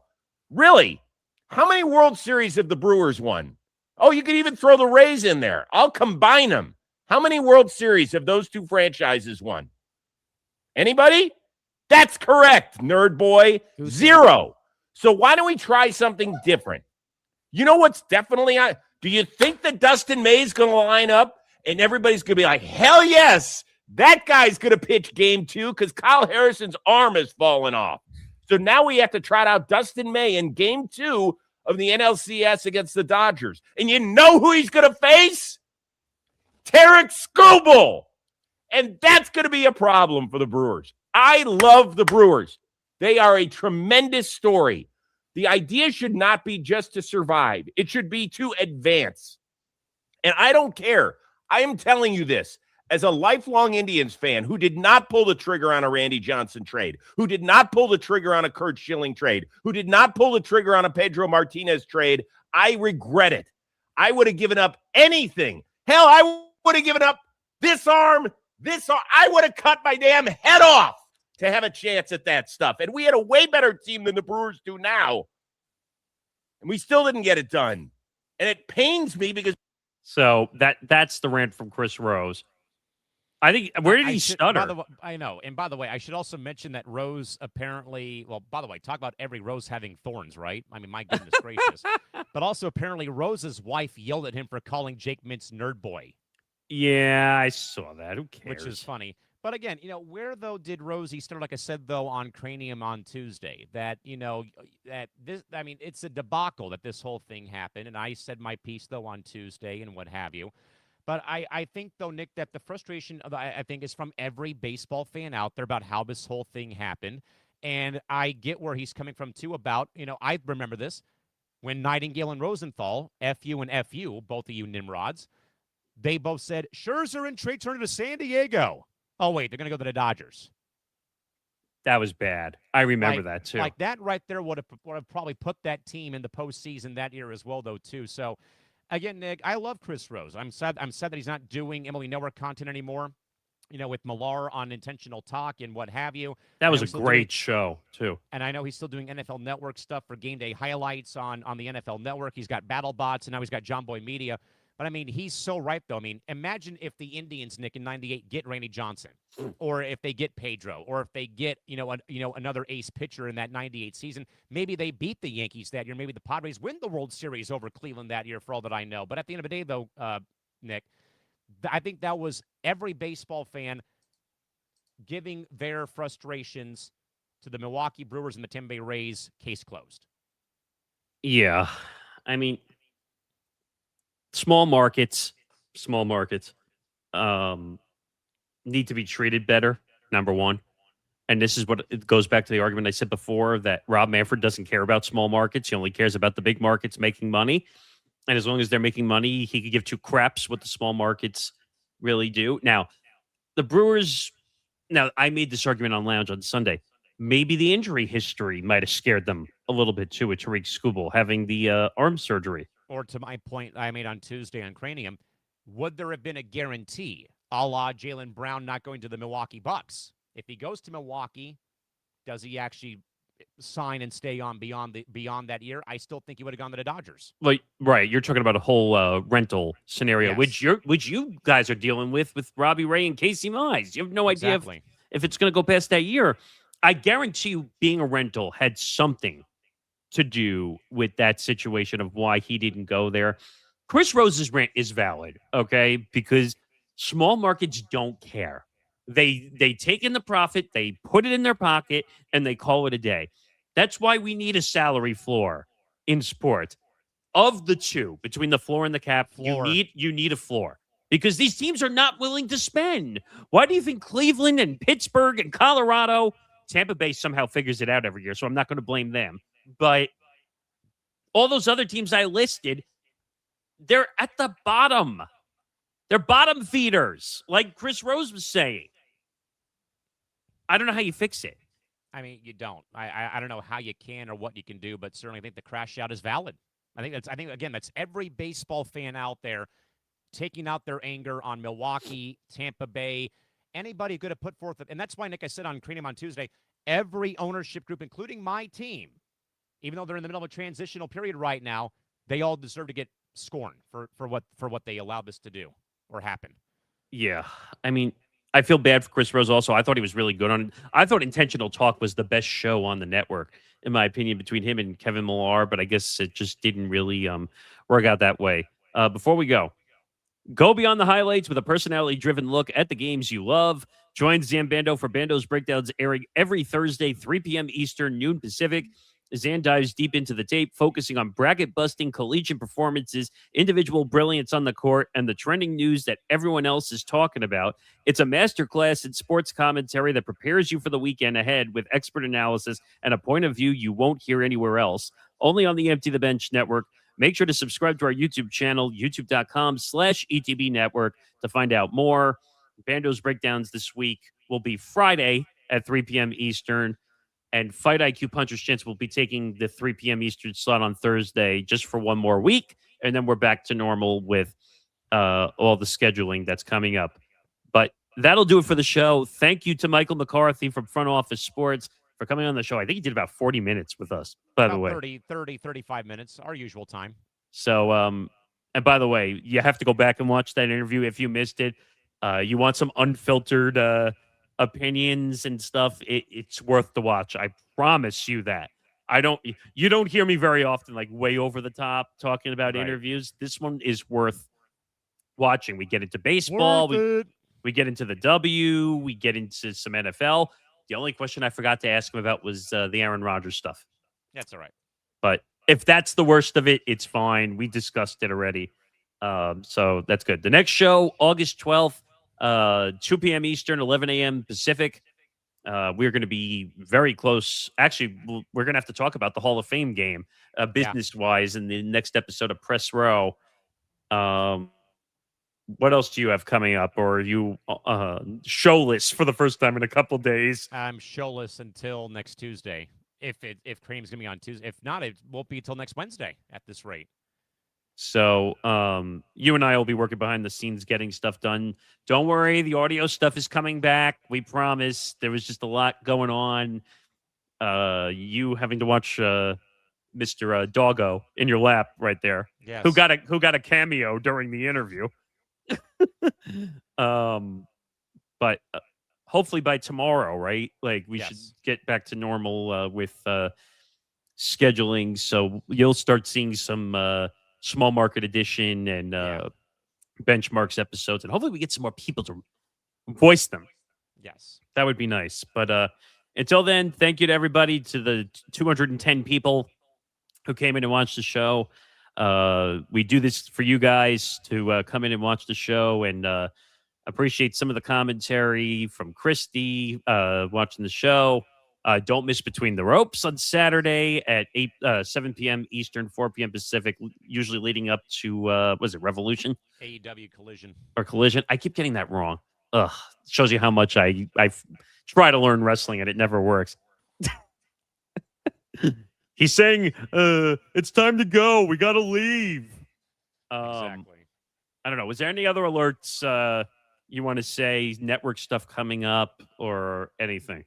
Not that I can think of. Again, Cranium is currently right now on the operating table for the week, just for the fact about, again, the Billy Ray Smith Memorial coming up on Monday here in town. Tuesday is supposed to be a day for being out of town for a friend's birthday, but again, all that can change. So we're aiming for Tuesday if things fall through. If not, we will reconvene at a later time and date next week for Cranium. It'll be there. It's just a matter of where. When. Who, what, when, where, why, how. Yes. All journalism. All right. Until then, he's Callan McClurg. I'm Nick Morgasen. We bid you adieu, and we will see you next week. Have a good day, everybody. Take it easy.